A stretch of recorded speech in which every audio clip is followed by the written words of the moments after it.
Welcome. So what are we talking about today? Well, we're going to talk about a couple of things. Basically, we're going to talk about getting out there in our beautiful Alaska summer and not injuring yourself or getting hurt so that you can continue to do it all summer long. The focus of my talk is just basically staying safe out there in the elements. And so, sweet summertime, staying safe while sweating. And everyone should be out sweating this summer. So, summertime is a dangerous time of year. We have so many opportunities to get out there and get injured. And after sitting in our caves all winter long, a lot of us are not exactly prepared to go out and do all the activities that we feel like we need to push in right during the summertime. I call it FOMO, fear of missing out. You want to get as much done during the summer before that sun starts to go away. Plus, in addition to us adventurous Alaskans, we have our tourists who are around as well, who don't know the dangers of, they come and they're like, oh, everyone does flat top, and they try to do it the first time up, and they get injured. They're not prepared. So there's all kinds of opportunities out there for injury. And this is not just outdoorsy stuff, but sports as well. But Dr. Mike's going to be focusing on sports, so I'll try to leave the organized, competitive stuff alone. So I'm going to cover a few summer hazards. I really had to narrow it down. I wanted to just put everything under the sun, no pun intended, in there. But I focused on a couple of things. I'd rather give you some good information about a smaller number of topics. So sun, water, heat, and cold. So how is the sun dangerous? Well, skin cancer is the most common cancer in the United States, and the number of cases continues to increase because we continue to love the sun. There are 4 different types of lesions that we worry about. The first one is not cancerous, it is precancerous, and that's the actinic keratosis. And that's one that if you come into the clinic, they'll freeze it off for you, usually on the areas of skin that are exposed to the sun. And then there's basal cell carcinoma, which is a cancer. It's the most common one, and it develops after years of high sun exposure and tanning. Squamous cell carcinoma is usually the one that comes from the actinic keratosis. So it's usually in light-skinned people, again, on the sun-exposed skin that you have. Melanoma is the one that we all really worry about because it's by far the deadliest. Family history can increase your risk as well as exposure to the sun. 1 in 5 Americans will develop one of these skin cancers in their lifetime. 1 person in America dies from melanoma every hour. Melanoma is the #1 cause of cancer for young adults. That's 25 to 29 years old. And the second most common for adolescents and young adults. That goes down to 15. So we really want to make sure, you can see the exposure to UV light starts, the day you're born. At the current rate, a person in the U.S. has 1 in 60 chance of developing melanoma during his or her lifetime. And that's the bad one. We're not talking about the easier ones that are more common. So the sun produces harmful UV rays year-round. Even on cloudy days, 80% of that UV badness can get to you and penetrate your skin. Snow, sand, and water increase the need for sunscreen because they reflect the solar rays as well. So we have a lot of snow, that's for sure, and a good amount of water during the summer. So you have to. The point of this is even during the winter, this applies still. So the risk factors: if you have skin that burns easy, or if you've had 5 or more blistering burns between the ages of 15 and 20. And I got to say, that's just about everyone. Yes, sir? What about less than 15? Because I can remember getting blistering burns when I was a kid. Mm-hmm. Well, any time you burn is going to increase your risk. It's for the studies, they focus on that age. Okay, so, I don't know why, but all right. Yeah, who knows? It's just the way they do things sometimes.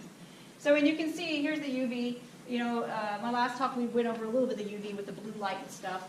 But you have the visible light, and the ultraviolet light is not visible to us. And it's the UVA and UVB are the ones that we worry about. So, Australia. So we are far behind the curve when it comes to looking at our skin cancers and UV protection. Australia has been on the case for over 20 to 30 years now. So Australia and New Zealand, despite the past 20 years of them attacking it, they still have the highest rates of skin cancer in the world.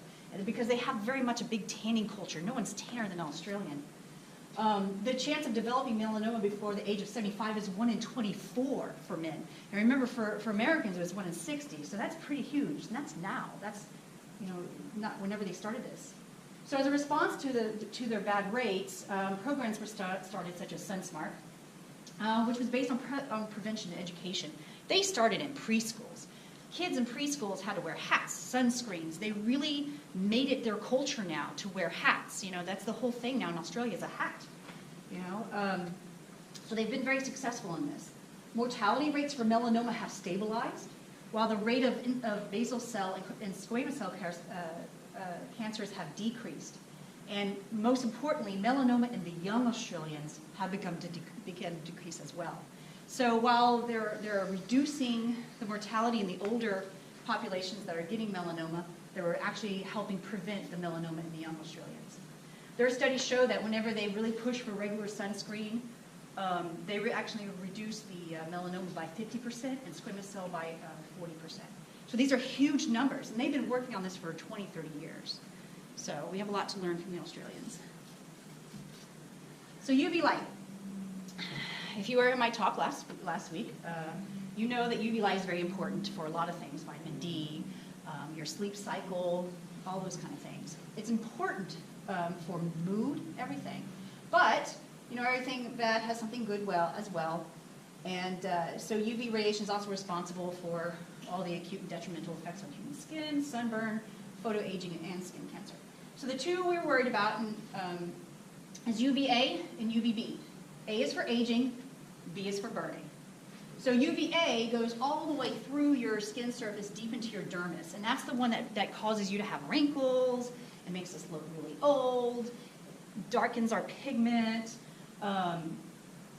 However, and it used to be that we didn't think that was really associated with cancers, but recently they found that it actually can cause carcinogenesis or cause cancer through free radicals and the reactive oxygen species. So these are things that we didn't know about 20, 30 years ago, and now we're realizing, oh, this is something that's not good, that the UVA can actually cause.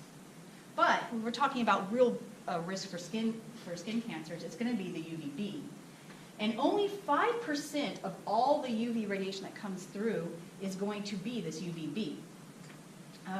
But it is biologically the most active one, and it's responsible for sunburn, inflammation, hyperpigmentation, and the cancers. Because it goes right to your skin. It attacks your skin itself. So, what's SPF? SPF is the sun protection factor. That doesn't really explain much, but it does not measure protection from UVA, only UVB. Because at the time that it was developed and the time that SPF really came around, we didn't realize that UVA was something we needed to protect against. However, in 2011, the FDA determined that the SPF was kind of giving people a false sense of security. A high SPF was protective, only from UVB. So now they have really caught up with the rest of the world as far as labeling sunscreens correctly and making sure that the labeling actually is correctly relaying the protection on it. So they actually, a lot of nations will cap the SPF values at 50. Because as you can see, or hopefully you can see, SPF of 10 actually gets you all the way up to 90% of UVB protection. SPF 15 is 93, 30 goes to 97. The benefit between 30 and 50 is only 97 to 99. There is really no benefit to above 50. So if you're paying a lot of money for something that's above 50, you're getting very little to no benefit from it. So 30 to 50 is probably the best numbers to stick with. The dermatologists recommend at least 30, which blocks most of the sun's UVB rays. So it's also important to remember that high SPFs last the same amount as low number SPFs. Just because it's a high, yes ma'am? Are you getting some blockage of the A's? You can, but the SPF does not relate that information. The SPF does not indicate any kind of, when you see an SPF in a bottle, it's only telling you about UVB blockage. I'll get to how you can know it's UVA in a minute. So higher SPF does not allow you to spend additional time out there without application. It is not stronger, it just blocks more of the UVB. All sunscreens should be applied every 2 hours, even on cloudy days, and after swimming and sweating. the chemicals that give you your protection will break down with exposure to the sun. It'll break down over time and with your body warmth. So you want to make sure every 2 hours, I don't care what SPF, what formulation it is, every 2 hours. And that's something I'll repeat many, many times. Sunscreen labeling. So again, the FDA wanted to make sure that people knew what they were getting, because a lot of people were thinking high SPF, I'm good. And that wasn't necessarily true. Broad spectrum. Broad spectrum is what you want to see on your bottle of sunscreen. Broad spectrum means that it protects against both UVB and UVA. And then I say again, with the SPF, that will be also on the bottle. You want to make sure that you're getting a sunscreen with SPF at least 30. And then water resistant. So legally, it is water resistant if it is effective for up to 40 minutes in the water. And very water resistant, it's effective for up to 80 minutes in the water. So if you're spending 40 minutes in the water with water resistant, you need to get out, reapply before you go after 40 minutes. But even using a water resistant sunscreen, you need to reapply every time you get out of the water and after sweating. Sweating is mostly water, so if you're sweating a lot, keep that in mind. So what's in sunscreen? What actually gives us this blocking mechanism? Well, there's two types. There's the organic filters and the mineral blockers. Mineral blockers are the things that we're most commonly seeing. It's the zinc oxide and titanium dioxide. It's the white stuff. You know, nowadays they have better formulations that are not so white, but you know, the Lifeguard with the white nose. These are often tolerated by sensitive skin. They're even though they're not, you know, necessarily attractive, they actually are pretty good for your skin. And they offer the broad spectrum protection against UVB and UVA, both. So the zinc oxide and titanium dioxide are probably among the best in the sunscreens, but they're very thick, they're very white. Once you put on enough, then you tend to have that white sheen that is not very attractive. People don't like that. They're not out in bikinis and look white. So organic filters absorb the UV radiation with a lot thinner. They're not as thick and white. And you can see that there's a number of them, avobenzone, oxybenzone, and you can find those in a mix in a lot of the higher end, more expensive ones. And like, you know, the name brand ones, L'Oreal, Aveeno, you know, they will all have some of these organic based ones in there because they're much nicer on your skin. But people can be sensitive to them. The organic products, so people can be sensitive to them. You'll see there's some people that are concerned about them and how they affect hormones and stuff, but none of those studies have really panned out as showing a close relationship with that. But the bottom line is no matter what is in it, as long as you get something that says broad spectrum, you will be protected. That is the legal definition of broad spectrum, is protecting you against UVA and UVB. Does that help? Okay. So sunscreen formulations, you know, there's all kinds of ways to get your sunscreen. Creams are best for the dry skin and for the face. Gels are good for hairy areas, such as the scalp or the male chest. The sticks, you know, like the little big lip balms, they're good to use around the eyes so that you don't get it dripping into your eyes. Now, spray sunscreen. This is really popular among kids because you just stand them out and you spray over them. The FDA is actually currently investigating these. I would not suggest them right now because they have found that there's people the kids are inhaling it and it can cause problems. There hasn't been any really big, you know, incidents that have been under investigation or medical cases or anything, but it can be concerning. Plus, you don't know, it's difficult to tell if you've covered enough, if it's thick enough, because it's just a nice spray. So I would say the spraying, maybe not so much. But the sticks, gels, and creams are all very good. Sunscreen, you can also get it in combination with an insect repellent, but we want you to apply your sunscreen a whole heck of a lot. We don't necessarily want you exposed to a lot of insect repellent. So it would be best to have those kind of separately so you're not continuously putting a bunch of DEET on your body. So regardless of which sunscreen you choose, be sure to apply it generously to achieve the UV protection indicated on the bottle.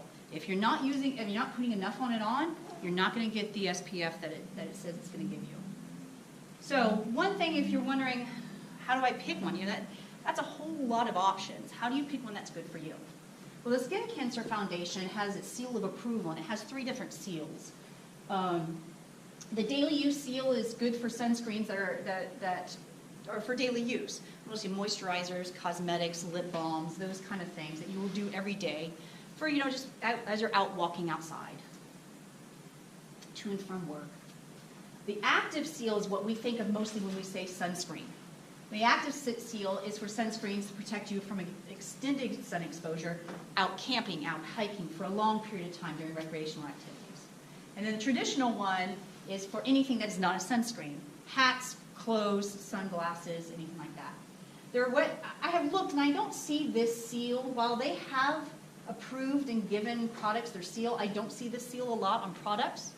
So if you really want to make sure that it's one of these ones that have the seal, you can go to their website. And I looked, and for the active seal, they have over 400 sunscreens, Vino and all different brands that they have listed as approved by the Skin Cancer Foundation. So if you need to have a good opinion on some good guidance on which ones to pick, that might be something if you're worried. So how do you apply your sunscreen? You want to use enough sunscreen to generously coat all your skin that will not be covered by clothing. And so this is a lot. It's a lot when you think about it. Most people only apply about 20 to 50% of what they should be. And it should be a shot glass full, 1 ounce. And if you think of a shot glass, that's a good handful. And we don't do that. Yes, sir? Normally a shot glass is 1.5 ounces. Well, you can put on 1.5 ounces. I guess it depends, ounce and a half. Depends on how much skin surface you got. So, Yes, it does in the bar. Yeah. So, but it's going to be good, make sure you get that 1 ounce and smear it all over everything. You want to, it's going to be gross, it's going to be greasy, but your body's going to absorb it and it's going to be good. And absorption, you want to make sure you're doing it to dry skin 15 minutes before going outdoors. It takes time to really get into your skin. It takes time to really set up for that. Skin cancer can also form on the lips. We know the lips are out there. They're underneath the sun too, flapping around. Make sure you protect your lips too with a lip balm or lipstick that contains sunscreen with at least 30% or higher. This is a very sensitive skin. It's very subject to cancers. And again, reapply that sunscreen every 2 hours or after any sweating or swimming. So, kids, all right. Kids younger than 6 months should probably not be exposed to sun rays, of course, unless instructed to do so gently with your provider for certain specific medical cases. But for the most part, for recreational sun exposure, kids younger than 6 months should not be out there. You should keep them in the shade as much as possible, dressing them in loose clothing just like you would, yourself to prevent sun exposure. And this seems kind of obvious, but if the baby's fussy or is getting red, bring the baby inside. Don't let them be out there baking. That's not good. Babies do not have a good regulation system for their temperature. So you want to make sure that you're keeping an eye on them, and you have to be careful with that. Make sure kids are drinking plenty of fluids and do not get overheated. I know my kids, they're out running around, they're not thinking about it. So if you see that they're getting a little sweaty and getting a little red in the face, stop them, make them cool off, and give them some water. So, sunscreen should not be used in babies younger than 6 months because they shouldn't be outside in the sun anyway. But for kids that are older than 6 months, make sure you're using 30 SPF or higher, and zinc oxide and titanium dioxide, the mineral ones. These are ones that are going to be less irritation to their sensitive skin. Like we talked about, the organic ones, people tend to be a little bit more sensitive to them. They're nicer on the skin, they look nicer, but people can get sensitive to them. Whereas the zinc oxide, titanium dioxide will go on nicer and protect better and not be irritating the skin. So sunscreen don'ts. I don't know about you, but I have a whole lot of bottles of sunscreen sitting in my house. And I have no idea where they're from. Sometimes they've been in the car and exposed to high heat, but 3 years, they're done. If they don't have an expiration date, it's done after 3 years. So make sure you're not giving yourself a false sense of security and using sunscreen that's really old and useless. So throw it out. If in doubt, throw it out. Ooh, that sounds good. Don't rely on unprotected sun exposure for your vitamin D. The risk of cancer outweighs the benefit. So make sure that you know the ways to supplement your vitamin D otherwise. I know that in the summertime we're like, ooh, we got to get our vitamin D, stores up for the winter, but unprotected sun exposure is not the way to do it. So make sure that you're talking with your provider about how to, if you're low on vitamin D, how to get your best vitamin D. And again, hey, don't forget to reapply it, and apply lots of it. You want to make sure you're slathering that on frequently. You should go through those bottles of sunscreen pretty quickly. So they shouldn't be sitting around for 3 years. So if you do get burned, it's so miserable. Any of you who have not had a bad burn, more power to you. Cool baths are good to reduce the heat. Moisturizers are good to ease the discomfort against the dryness. As it starts to heal, your skin's going to get kind of dry and itchy. Make sure you're using good moisturizer. Look for products with moisturizer. Look for products with 2 ingredients, petrolatum and dimethicone. Petrolatum is it supplements the skin's oils, keeps it nice and moist, and dimethicone kind of coats and seals all that moisture in. Aveeno Eczema, Vaseline Cocoa Butter, Eucerin, those are all good products to use to moisturize your skin effectively. Over-the-counter hydrocortisone cream or ointments. I love ointments. Again, they're kind of petroleum-based to help ease discomfort. That'll kind of cool down that inflammatory response that the sunburn can give you. Aspirin, ibuprofen, Tylenol if you can't take the NSAIDs. These can all help reduce the swelling, redness, discomfort. Drink extra water. Your skin's going to need all that fluid into the inner skin in order to help it heal better. Dry skin does not heal. Moist skin heals. So if there's anything worse than this, especially if you're having huge blisters, especially if you're having a fever, go see your doctor. Because, sunburn bad enough can be pretty constitutional illness. So we want to make sure you're taking advantage of your resources and not setting yourself up for some bad infections. All right. So we're going to switch from sunscreen to clothing. This is an ad from Australia, and the best sun protection is the kind you wear. And it's true. UV protection clothing is great. It's more effective than sunscreens. You don't have to change it out. Instead of SPF, it uses UPF, which is the UV protection factor. It's pretty good. Clothes are really pretty good. And it's mostly just the difference in the different layers, the different levels of protection are basically just on the weave. A tight weave, a thicker fabric is going to be better. So the tightness of the weave is what contributes more than anything else for the UPF. So a good hat, good loose shirt, good loose cargo pants that are UFP classified, have UFP certified are going to be really good. Interestingly, and unlike a lot of the other things like the insect repellent clothing or anything else, it actually gets better with wear. The garment, if you wash it with the optical whitening agents, the whitening detergents, that can actually improve its photoprotective capacity, as well as shrinking, because if the tightness of the weave, if it shrinks, the weave gets tighter. So actually, washing and drying can improve the UPF. What are optical whitening agents? Like if you get like a tie, they'll have different detergents or bleaches and stuff in that are part of the formulation. Now they just advertise it for making your whites whiter. The commercial where they show the whites and the dingy whites. So this is by far going to be your best bet, honestly, for protecting yourself from the sun. All right, sunglasses. So the next thing is sunglasses. So when we're talking about eye damage, we talked a little bit about the blue ray and all that kind of stuff, the blue rays last time. But UV, long exposure UV can damage your eyes by contributing to cataracts, growths on the eye, to include cancer, damage to your retina. Protective sunglasses are part of that outfit. You can't put sunscreen in your eyeballs. So you need to make sure that you have appropriate protective sunglasses. And they should be worn anytime you're outside, especially during the summer when UV radiation is at least 3 times higher than in the winter. I'm betting that's even more so here in Alaska. When you're at the beach or the water, because the water, of course, will reflect up stuff into your eyes, You can have a wide brimmed hat all you want, but if that water and that snow is reflecting up to your eyes, it's not going to be that effective.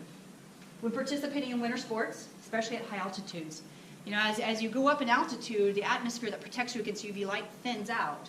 So if you're at high altitude, you're going to be exposed to more UV than you are down here on the ground. When using medications that can cause sensitivity to light, and this is something for you to discuss with your provider, of course there's certain medications that will make you more sensitive to light. The best sunglasses have 100% UV absorption. They're good glasses, they have good optical quality, and they're impact resistant. So sometimes you can see something that says UV absorption up to 400 nanometers. That's the same as 100% UV absorption. So either 100% UV absorption or up to 400 nanometers. That's what you're looking for. If you wear contact lenses, they likely do not protect you against UV light. So you'll need to have sunglasses in addition to the contact lenses. Additionally, a nice side effect, sunglasses will keep you from squinting.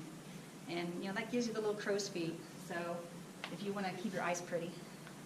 Obviously I didn't wear a lot of sunglasses. Children need to protect their eyes as well. Please, please, please put shades on your kids. They'll look cool. They'll look like awesome little guys. And if you're applying sunscreen, put sunglasses on too. That way you're protecting their whole body. Everyone likes a kid with shades. They're just awesome looking. All right, so which glasses should you buy? So, of course, much like everything else, there's a lot of options. Polarized lenses. Now, this has no impact on UV protection. UV protection, whenever you talk about sunglasses, is a whole separate characteristic of the glasses. The shape, size, color, quality of the lens really has nothing to do with UV. But polarized lenses will reduce the glare at the beach, the snow. It'll make it more comfortable for you whenever you're looking around. So you can see better through them when there's a lot of light around. Actually with the newer iPhones and the newer smartphones and little devices, polarized lenses will actually help you see better with those. Darkness and color. Just because a lens is almost black does not mean it blocks UV rays. Repetition is important here. So again, look and make sure, see how much UV protection you actually have. In fact, if you have UV non-protecting sunglasses and they're really dark, your pupil will be actually more open and more likely to have some dangerous UV rays coming in and hitting your retina. Lens quality. So you want to get a quality pair of sunglasses. So you can hold it out, find a square, and move the sunglasses around and see if the lens is warped, if it warps the vision of straight lines. That's one way to make sure they're quality sunglasses. The FDA does make sure that the sunglasses meet impact standards. So, if you get smashed in the face with something, it shouldn't shatter too much, but know that plastic lenses are less likely to shatter than glass lenses. However, plastic lenses also will be more scratchy, so it's kind of a 6 of one, half a dozen of the other. All right. None of these pictures are me, unfortunately, but they're beautiful pictures. Okay, water. We're done with the sun. Everyone tired of the sun? We're going to talk about water now. So at any time, summertime, wintertime, doesn't matter. You should be drinking enough water for your urine to be a clear, pale yellow. Water, of course, is the best for staying hydrated. But remember that food also contains water, especially fresh fruits, vegetables. I mean, there's some that even have water in their name. Watermelon. That's kind of a hint. Sports drinks can be helpful if you're exercising hard for more than an hour and to help replace electrolytes. If you're not exercising, they're not necessarily the best thing for you because it's just a lot of salt and sugar. But if you are exercising and using up that fuel and you're sweating out your salt, they can be helpful for you. Energy drinks are not sports drinks. So you don't want to, if you're revving up your body, if you're getting out and exercising and raising your blood pressure, you don't want an energy drink on top of that because that will make things a little bit tougher for your body.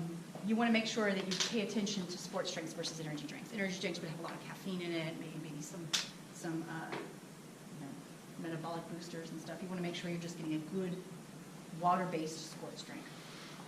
If you're feeling hungry, drink some water. A lot of times we're really bad. Humans are really bad about thirst or hunger. We get very hungry, but when we actually are thirsty.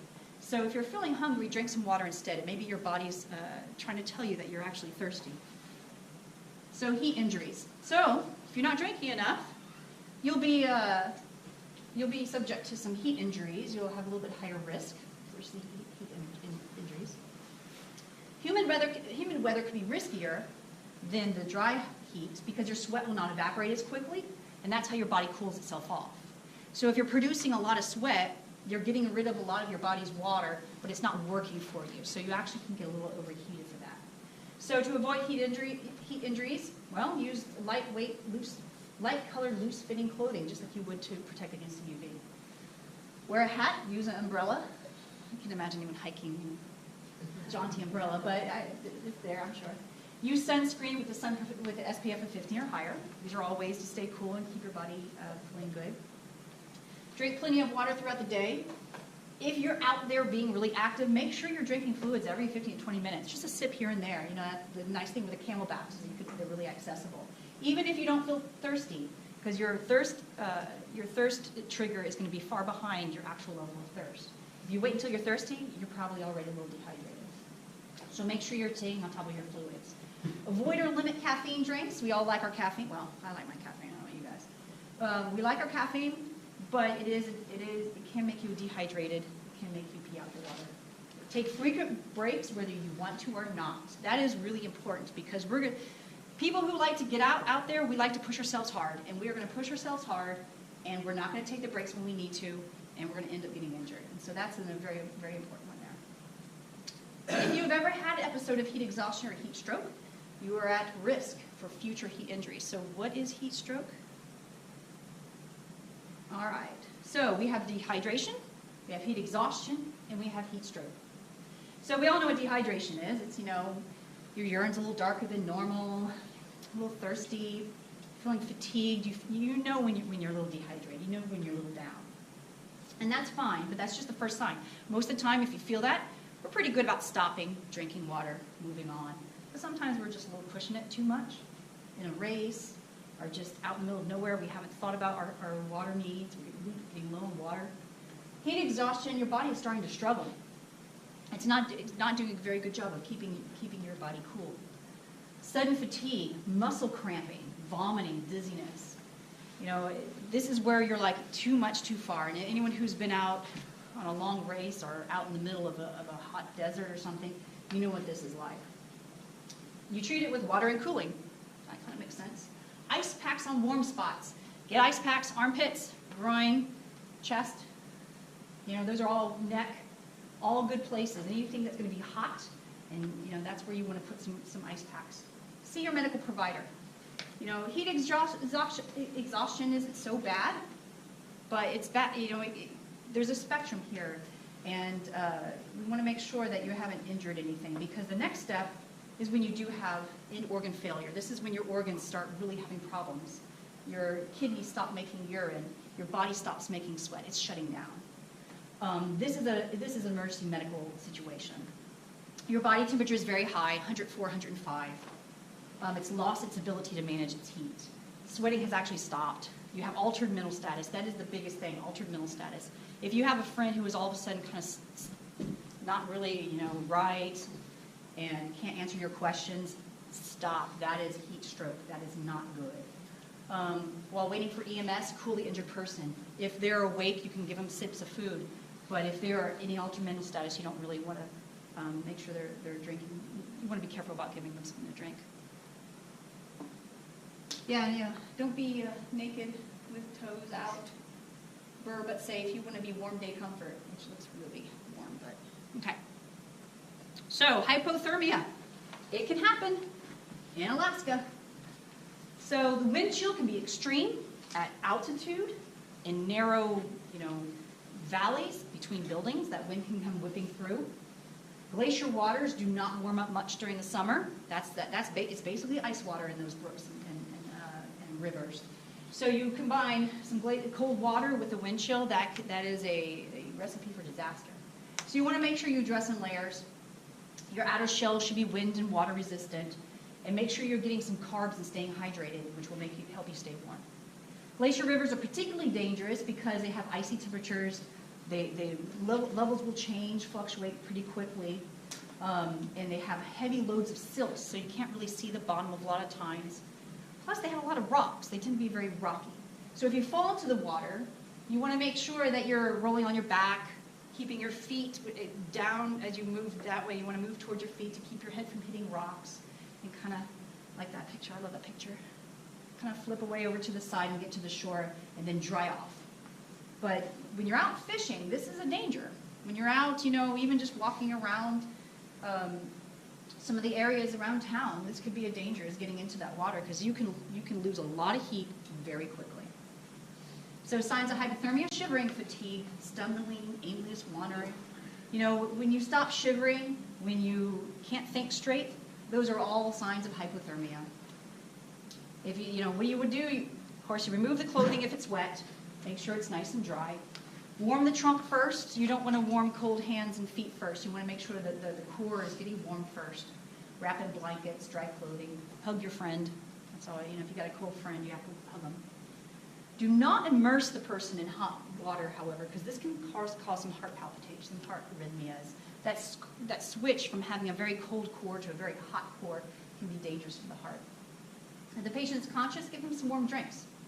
But follow up with the doctor. Anytime there's any kind of hypothermia, you want to make sure you're following up with the doctor, especially if there's any concerns for damage from the cold, which can happen during the summer.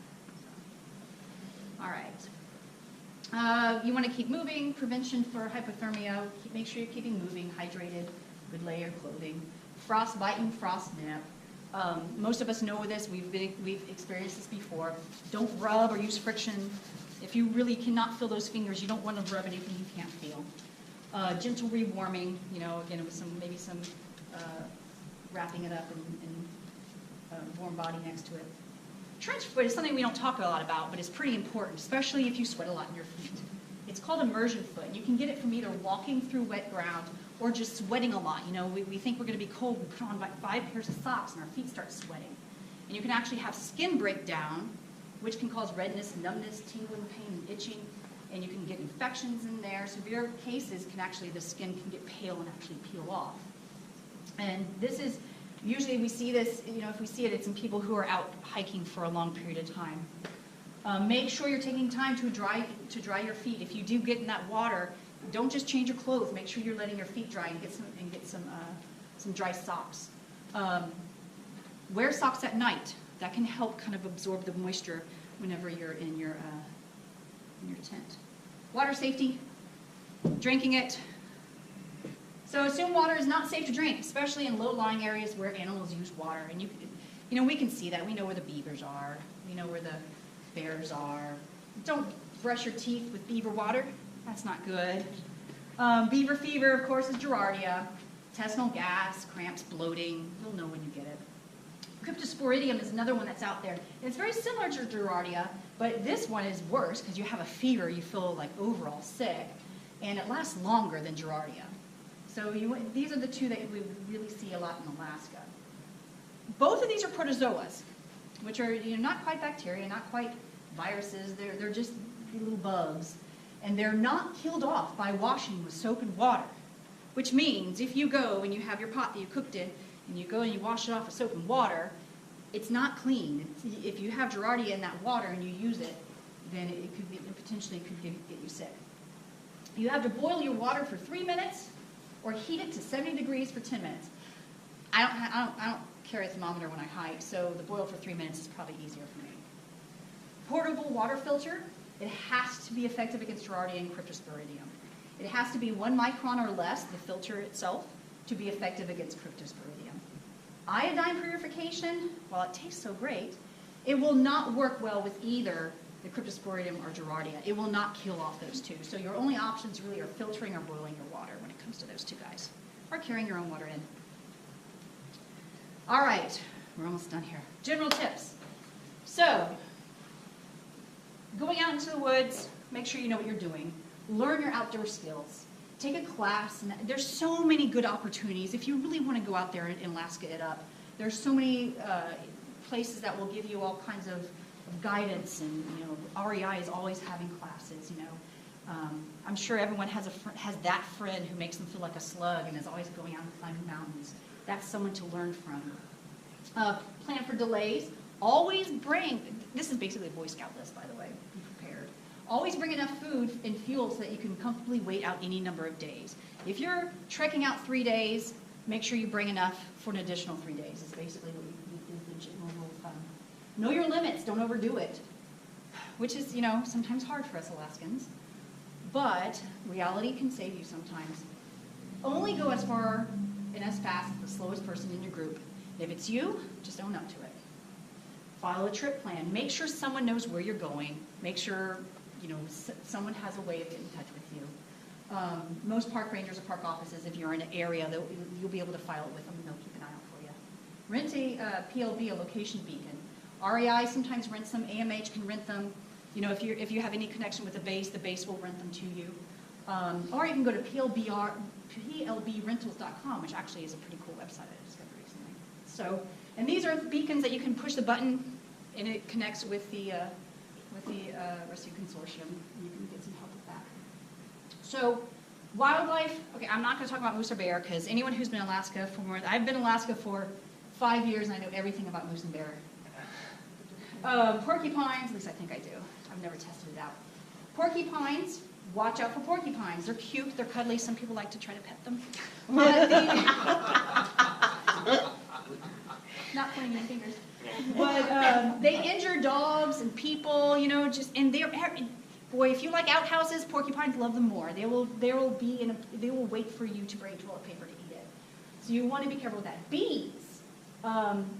I didn't know this, but bees are actually higher after a heavy snow winter. I don't know why that would be. But if you're a person allergic to bees, carry your EpiPen with you. Don't think because you're in Alaska there's not going to be any bees. Poisonous plants, cow parsnip. That's the coolest thing I found out about in Alaska. There's no poison ivy, no poison oak, but boy, there's cow parsnip. So make sure, you be able to recognize cow parsnip. Most of us, if we've been in Alaska for a little bit of time, we know. If not, ask your next door neighbor. Don't break off and smear the sap all over you. It can be really pretty bad. Poisonous berry called baneberry, which I hadn't heard about either. It's a shrub in the shady woods. So just basically the bottom line, don't eat berries that you don't know. So blueberries, yes, we all know that, but don't eat regular berries. White berries are never a good idea anyway. That's generally a bad thing. All right.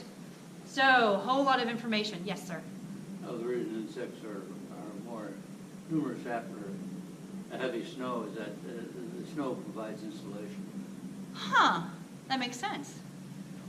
Okay, thank you. Now I know. The more you know. So this is my quote, there's no such thing as bad weather, just bad gear. So you got to make sure that you know what you're getting into and you're prepared for it. Be a Boy Scout. Balance the benefits of getting out and enjoying nature with the health risks associated with Mother Nature herself. So go out, enjoy yourself, but just make sure you know what you're getting into. Educate yourself. Always, sunscreen, hat, sunglasses. If you're, just do it. Those are the things that are going to protect you the most, and be prepared. These are 3 places that I know do really good classes and education on getting out and weather safety and hiking safety and Alaska safety. The Alaska Department of Fish and Game actually has a good Outdoors Women series that they do. Sorry, guys. That is really fantastic, and it teaches you how to really be safe and do fun things out in the woods. All right. Whole lot of stuff. Any questions on all that? Yes, sir. I just want to say that if you get more involved in ultraviolet, Alaska has 25% of the ultraviolet that the tropics has. I believe it. That's because the sun goes through thicker atmosphere. Yeah, yeah. Probably due to the related cosine of the latitude. But Is that why we also have a lot more auroras? Is that related to, or is that complete? Okay, sorry. I know this much physics. So, okay. Anyone else? Yes, sir. I just wanted to ask you about the water filters. Yes. If you see a filter that says it's good for, clearing Gerardia. Mm-hmm. Does it have to say the other up here, the other one you mentioned? I want to say that. Just that alone? I would say probably if it doesn't say cryptosporidium, Yeah. it's probably just Gerardia. I want to say that the Gerardia is a little bit bigger and the cryptosporidium has to be a little bit smaller filter. So if it's okay for cryptosporidium, it's probably okay for Gerardia. But if it's okay for Gerardia, I would say it's probably not, it may not be good for crypto. What's the percentage on safe use? Are they like 50, 100? 75% effective? I don't know. That'd probably be something, whenever you're going and researching, you know, if you're going to buy a good water filter, that probably might be something good to kind of do a little bit of research on. I suspect that different mechanisms of filtering may have different levels of percentages. Yeah. Yeah. Because that would be good. Yeah. Get the right one. Yeah, absolutely, absolutely. They have, and when you look, they have everything from the life straw, which is something you just sip.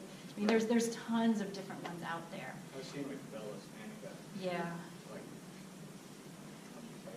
Yeah, I know, exactly. So make sure you do your research and then Yeah. come tell us so that we know. All right. Anything else? All right. So next up we have Dr. Mike, who's going to be talking about sports medicine and sports injuries and how to avoid them and how to bounce back from them. So Dr. Mike, as you all know, most of you have known, he's been in Alaska for about 25 years. He has a multitude of undergraduate education, including degrees in biology, social science, economics, and he's actual RN, he's an actual nurse. So he has a leg up on a lot of that perspective than a lot of us. So he went to medical school in UCSF. He did his residency up in the University of Washington. He is the first in the state to get his additional qualification to be board certified in sports medicine. So he's one of 4 in the state that family doctors that are certified in sports medicine. So that's pretty fantastic. He has a very diverse background, and because of all that, and because of his expertise, he's worked with the ACEs, University of Washington, and the Seahawks. So he has a lot of knowledge and a lot of experience with sports medicine. That's one of the reasons why I am really happy to be working with him and learning that aspect of medicine from him. So here he is. He's going to be talking about sports medicine.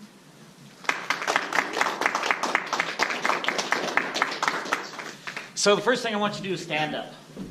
If you haven't got a handout on the sports medicine talks, then please use a chance to walk that way, because walking is another form of exercise. Again, a stretch is really an isotonic. You didn't change the amount of pressure on the joints or the muscles. Where if you press firm against your legs or together, that's an isometric exercise where you're actually contracting but not moving or changing the length. Iso meaning no change, metric changing the length. Isotonic means no change on the tone. If we were to run in place to get our heart up to 80% of our max heart rate, that would be cardio. If we would run in place as hard as we can, as if there was a bear, and do that several times between brief rests, that would be high-intensity interval training.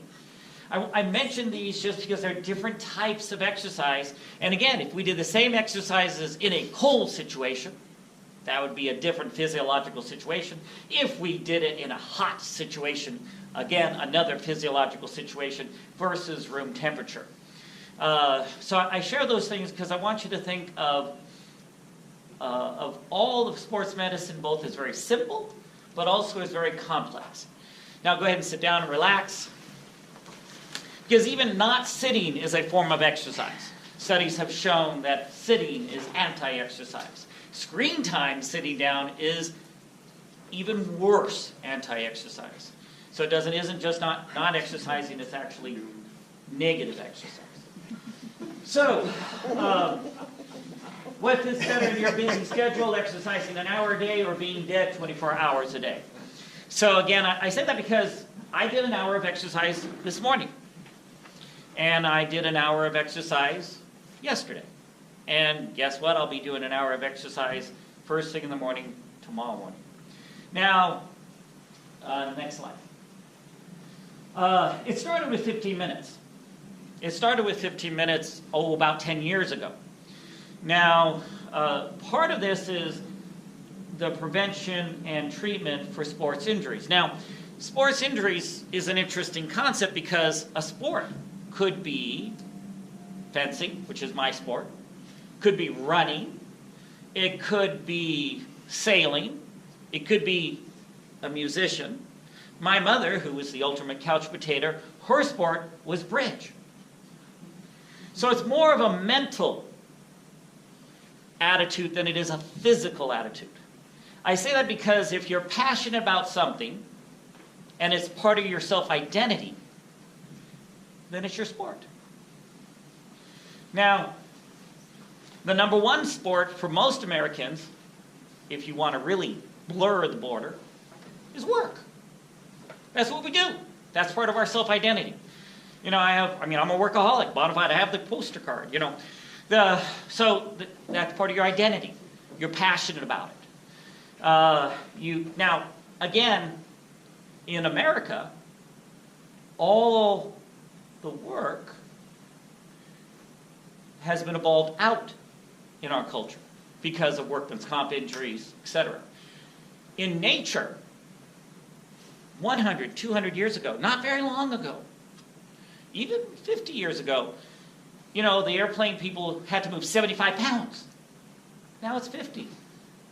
Because they can't find Americans to move 75 pounds without hurting themselves. So, I say that because we were born for a calorie-scarce, evolved, created, work-intense environment, and now we live on a cruise ship.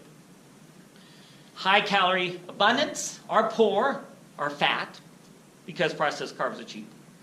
And, you know, we get up, go into our car, push the garage door opener, drive out to the gym to exercise. So,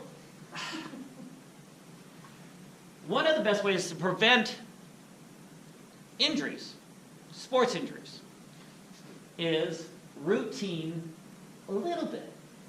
If you look at your handouts, if I asked you, there are 3 handouts, and they're the stretching handouts, the crunches handouts, the dumbbell handouts, and I'm not talking about me as a dumbbell. I'm talking about the weights that are used for one limb. And my wife gave me the greatest Valentine's gift. Last Valentine's.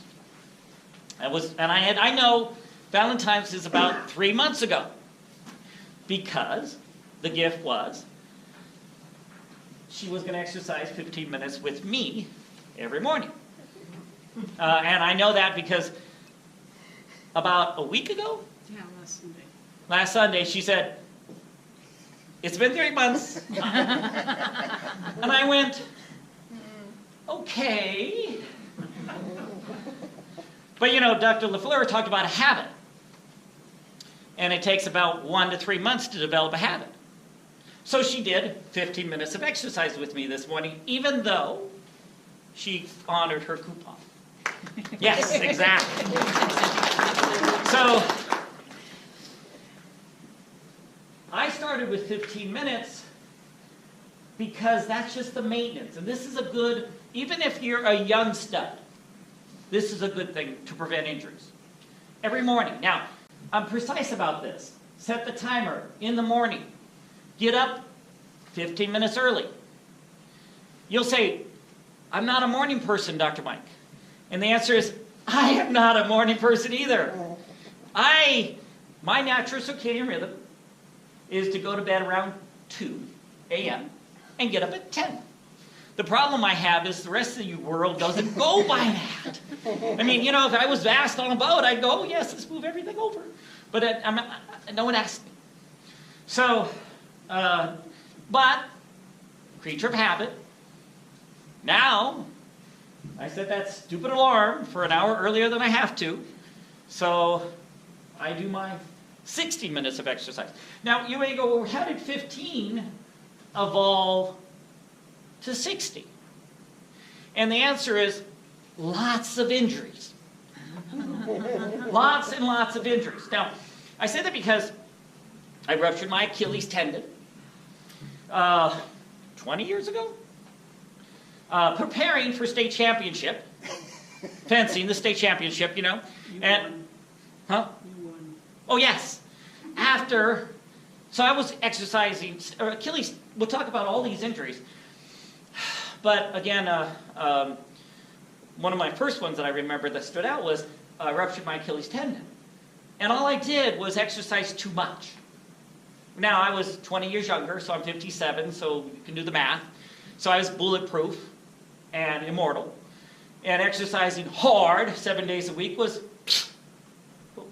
that's a good thing. Not smart, but I was young, bulletproof. So I'm walking down the stairs on my way, hurry to work. Ching! I look behind me and I'm looking who shot me in the ankle. I'm just going down the stairs. I'm 37, I'm bulletproof. I'm going, someone shot me, and I go, this little feeling defect. And I go, oh, so I had to wear a cast.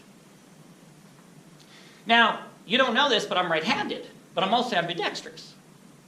I was born left-handed, Catholic school, beat. So that's one of my excuses for my poor handwriting. So I had to wear a cast.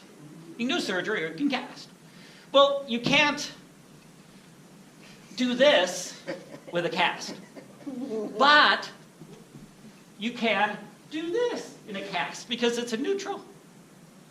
So I have my cast on, I fence left-handed, and yes, I did win state championship that year. Because I was young there, and then the only thing that was hurt was the Achilles. So guess what I have to do? Another additional 5 minutes of exercise to my 15 is work on my Achilles.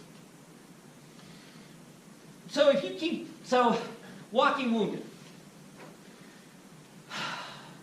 People get injured. Young people don't realize they can get injured, but even young people injured. And the most common reason not to make it in college and in the pros is injury. So try to prevent injury.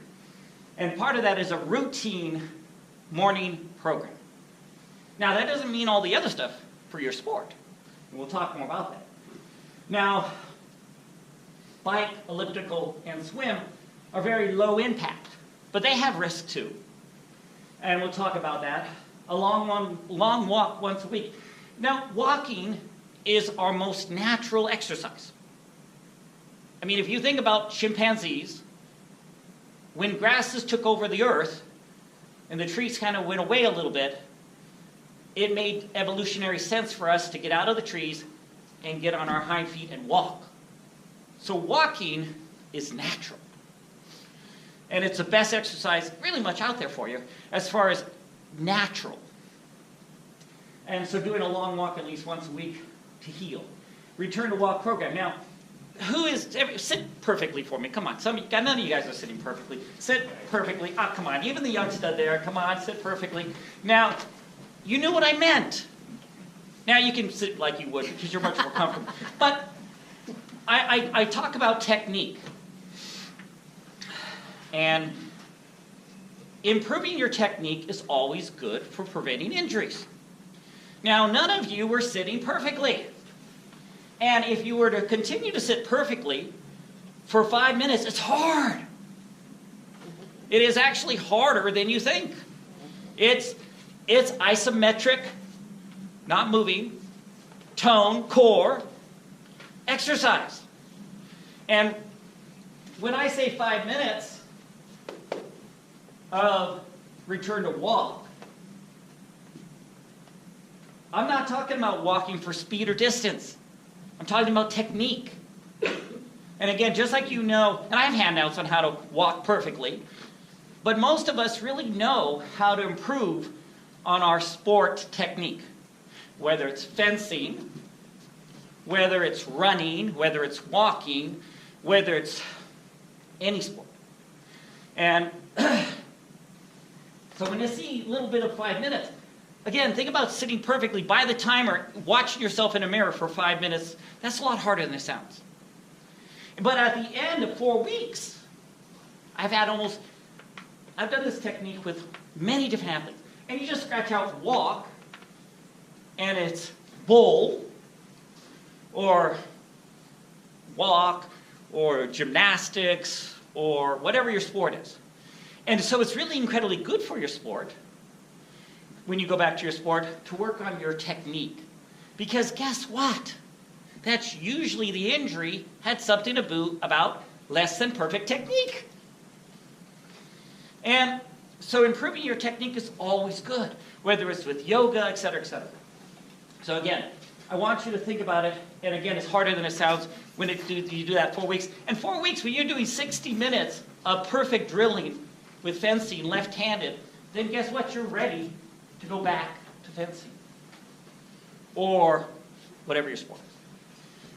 Now, most of you guys know about contrast, but I'll come back to that. But in the first 1 to 2 days after an acute injury, when my ankle went poof, you ice it. Not contrast. People who don't love me say, I did contrast, and I go, I love you, but that wasn't the right thing to do in the first 24 to 48 hours. Because it was poof. And everyone knows, well, most people know about price. We added a P because it sounds sexy. Protection. So go back to evolution. Go back to nature. When I hurt myself and my ankle swelled up like the size of a New Jersey, that was nature's splint.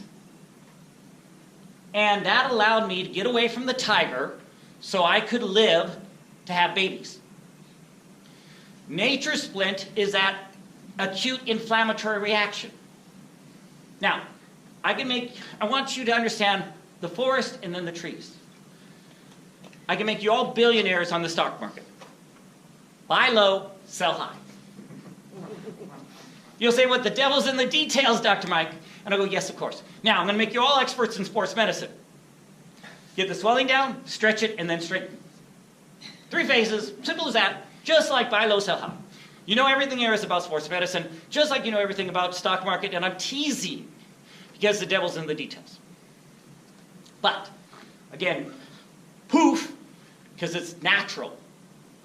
And that had its evolutionary advantage. Why do we put ice on it initially? Because we're not running away from tigers anymore, mostly. Bears a little here, but for the most part. So we don't want that swelling because it compromises the circulation. Now, cold. In America, if a little's good, a lot must be better. But that's not right either. In nature, how cold does water get? 32 degrees. Exactly. Can you get it colder? You can. Not easily, not naturally, not commonly. So ice is 0 degrees.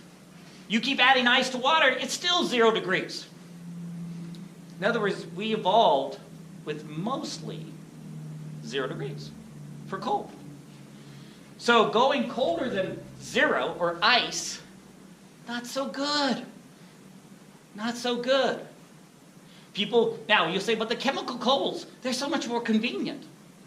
Maybe. But then put layers between so you don't get more than 0 degrees cold. Oh, I got it so cold it fell off. Too cold. Okay, so again, 30 minutes, and they've done studies on this. We like studies on sports. 30 minutes, 0 degrees, 6 times a day is the maximum, most effective way to get the swelling down. In the acute phase, the first 24 to 48 hours. Anyone have a whiplash injury?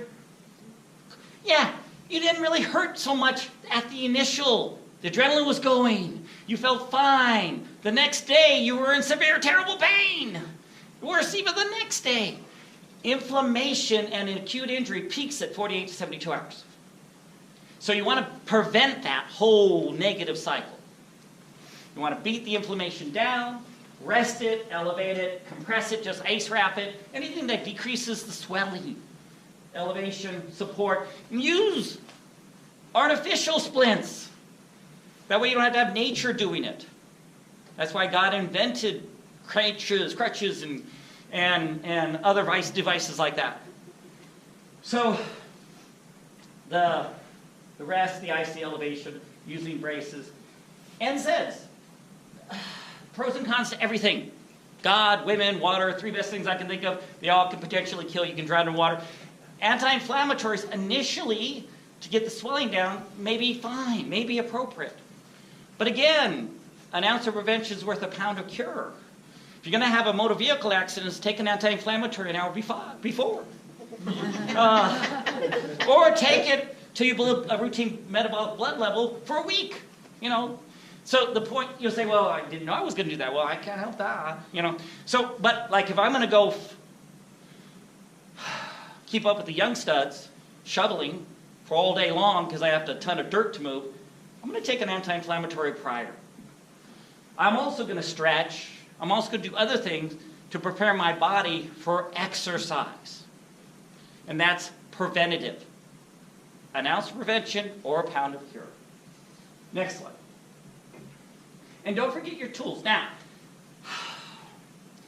NSAIDs means non-steroidal anti-inflammatory drug.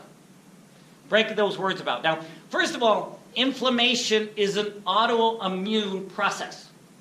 So the same process that protects us against bacteria and viruses and parasites also is involved with helping us heal. So the immune system is a very complex system that also protects us for autoimmune diseases, or is screwed up and causes autoimmune diseases, allergies, which is right now a big time for all of us, or helps prevent cancers from happening. So the immune system is very detailed in very many aspects of our body. So an NSAID is an anti-inflammatory, and it's a non-steroidal. Why do we say non-steroidal? It's the gold standard. Steroid, cortisone, is a hormone our body naturally produces to respond to injury and decrease inflammation. So think about that, because you go, well, if it's a steroid, it must be bad. And the answer is, steroid just means hormone given to you. So it ain't bad, it's what's in your body. Now, are there pros and cons to everything? Of course there is. Ulcers are the biggest risk with NSAIDs. We lose thousands of people every year to death by GI bleeds from ibuprofen in America. Now, aspirin is an NSAID. It's a non-steroidal anti-inflammatory, but it actually is good for your heart. And doesn't yank on your kidney, but it yanks on the stomach the most. Ibuprofen yanks on the heart and the kidneys and the stomach. It lasts about 8 hours. Aleve lasts 12 hours on those commercials. Now, Tylenol, acetaminophen, is not an NSAID. It'll kill your liver if you do too much, but otherwise it's pretty benign. It doesn't work very well. It doesn't have any anti-inflammatory component. And we have other ones that are prescription that just last longer. And it's all about building up a blood level of these if we want to get the swelling down and improve the circulation. Otherwise, you're using it as a pain pill. And when I talk to my athletes, I don't care. I want them to have pain. I want them to listen to their body. And so I'm not ever giving them an NSAID for pain. I'm getting it to decrease the swelling or improve the circulation. And it takes about 48 to 72 hours of taking the medicine routinely. And if it's Advil, that's every 8 hours. If it's Aleve, it's twice a day. And if it's Mobic, it's once a day. Well, I'm a guy, so I'm lazy. Once a day I can do. 3 times a day with food, you're kidding me. So, ice initially. So think of these as tools. And using a hammer to try to unscrew a screw is not the best idea. But use the tools appropriately. So ice, we talked about. And again, if you use the chemicals, buffer it so you don't get colder than cold. Now, heat, contrast. Now, I love contrast. It's a clever tool. Ice for 5 minutes, put against your body somewhere in a small area. Your body's going to try to warm that. So for 5 minutes, it actually increases the circulation and you get decreased swelling. After 5 minutes, it goes, what am I doing? It ain't working. And so it stops and decreases the circulation. So it doesn't cool off the whole rest of the body by sending all this nice warm blood to a cold area. That's the trick. Because ice for 5, you get decreased swelling and improved circulation. I'm throwing my ankle because of my ruptured Achilles. And then heat for 15 minutes. Now, longer than that, you'll get increased circulation, but then you have more swelling. So you do heat more than 15 minutes, you're going to cause swelling. Ice again for 5, heat again for 15. You get a ton of decreased swelling and increased circulation, but not in the first 24 to 48 hours. But a good trick to improve circulation, because we are a self-healing machine. We're pretty good at it. I mean, it'd be great if my car was self-healing, oh, got a flat, fix that, But not everything. Decapitation, not so much. You know, and as we get older, and I hate to say this, not as well. So, a lot of it is amplifying what our body does naturally, and you're trying to help it. But again, and a lot of times that comes down to improving circulation. Or telling it what to do, because we'll talk about that. Now, heat. How hot is good? If 0 degrees Celsius, or 32 degrees Fahrenheit, is what we want for cold, we then, let's see, 212, boiling must be good. No. So, anyone have a hot tub? Okay, what's your temperature set on the hot tub? Well, mine's set at 102, but you can't go above 104. Exactly. Did you catch what he said? Mine is set at 102, but you can't go above 104. That they won't allow it. So 100, now, our body's 98.6. If you're going to merge it, 104 is actually the maximum. And what's the hottest water usually you can tolerate without too much discomfort on a small part of your body is 115 degrees. After that, it burns. And that's if you're an adult. A child will burn much easier. In Japan, they have hot springs where they train you to go to 120. Well, yes, but they're called. You're taking risks, and again, I'm a doctor, so I'm just trying to give you guys guidelines. But the point is that 104 is good, especially if it's moist heat, for 15 minutes. Now, I got my wife the best Christmas gift. Was it Christmas? I think so. And because she has bad neck pain, etc. Lucy can validate that. I thought, I saw Walker. Yeah. There he is. Hi, Lucy. Lucy's my neck goddess, or back goddess. She's a physical therapist. It's par excellence with sports injuries. And actually, yes, Michael, taught me this one. So he says, Walgreens, Dr. Mike, this heating pad. And I went, okay.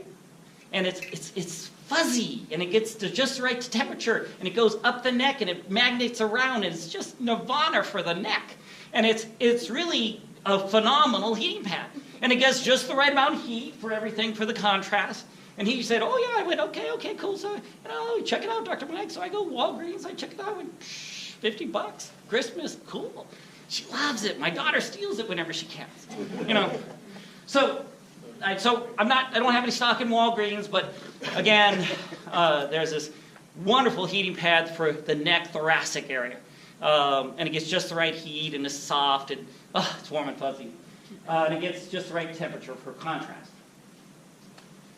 Natural pantry. Natural pantry is, how many of you know where natural pantry is? Okay, cool. So, Tramiel. Now, Tramiel has been around for almost, not quite 100 years, but a long time. So it's kind of like, it's a homeopathic, natural, 15 things put into it, been studied up the yin-yang. Because in the old days, we could study things. And it was studied on kids and pregnant ladies. And we aren't allowed to study things on kids and pregnant ladies anymore. Okay? But it was around so long, so we know it's really safe. And it's mildly effective. And so at Natural Pantry, they have, now, unfortunately, the company that's based out in Germany decided to change it to tea relief. They did little tweaks for reasons that I can explain, but it'd take too long. And they came out with a red box and the green box. So Tramiel red box is for soft tissue, muscle ligamentous. Tramiel green box is for joints. These are tools. They're safe. Almost can't hurt yourself, and they amplify circulation and decrease swelling. And if you really need it, it comes in sterile vials that I can inject into almost anywhere. It does mostly prolotherapy, but it's a good treatment. Now, Dr. Mike Sports Cream. Yes, I invented it. No, I make no money off of it. I take all the liability.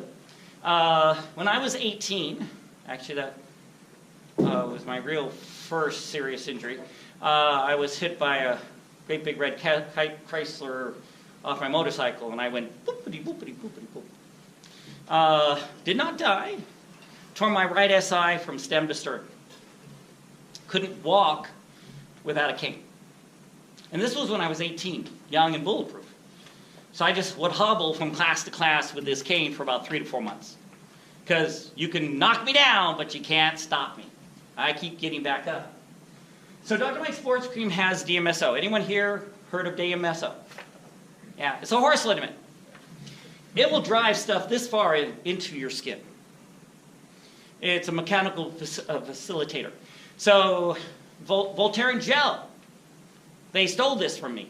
They took a DMSO and added an NSAID, and I told them to.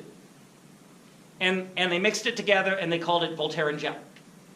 And because compound medicines are disappearing, and I wanted something to be able to prescribe. Now, in my Dr. Mike Sports Cream, it doesn't just have NSAIDs. It has a combination of NSAIDs, hydrocortisone cream, and other things that decrease swelling, increase circulation. It's pretty safe, unless you're allergic to products and so forth, but it smells a little funky. There's a little bit of Bengay in it, so it has that smell. That was the pros and cons of all things. So that's great amplifier, but not in the Q phase again. All right? And it's a tool. I want you to think of these things as tools. I'm trying to introduce you to tools. NSAIDs, topical, we talked about the Voltaren gel, stretches and exercises. We were talking about some of the different types of exercise, and they're not all the same. Weightlifting is different than cardio, which is different than yoga, which is different than hot yoga, which is different than cold yoga. Next slide. So, hang on to your bootstraps. But there's a pattern here, and I want you to see. These are common injuries in runners. So one year Gerald, some of you remember Gerald, we trained about 80 people to do a half a marathon.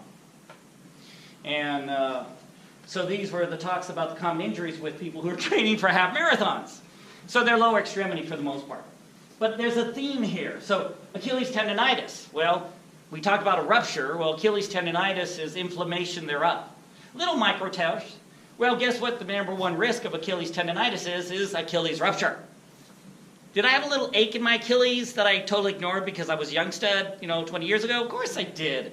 It was nothing. Oops. So listening to your body, as an older athlete, you start to take these warning things into indication. Elevating the heel takes the forces off. So a little heel lift. Stretching and counter stretching. Now I want to introduce a concept. Muscles and tendons, because what is a tendon is where the muscle inserts on the bone.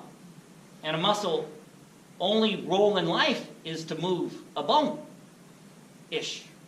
That's not totally true, but mostly true. So a tendon is just the muscle insertion on a bone. So muscles and tendons mirror each other. We have a balance. We have a teeter-totter. We have a yin and we have a yang. We have a biceps with a triceps.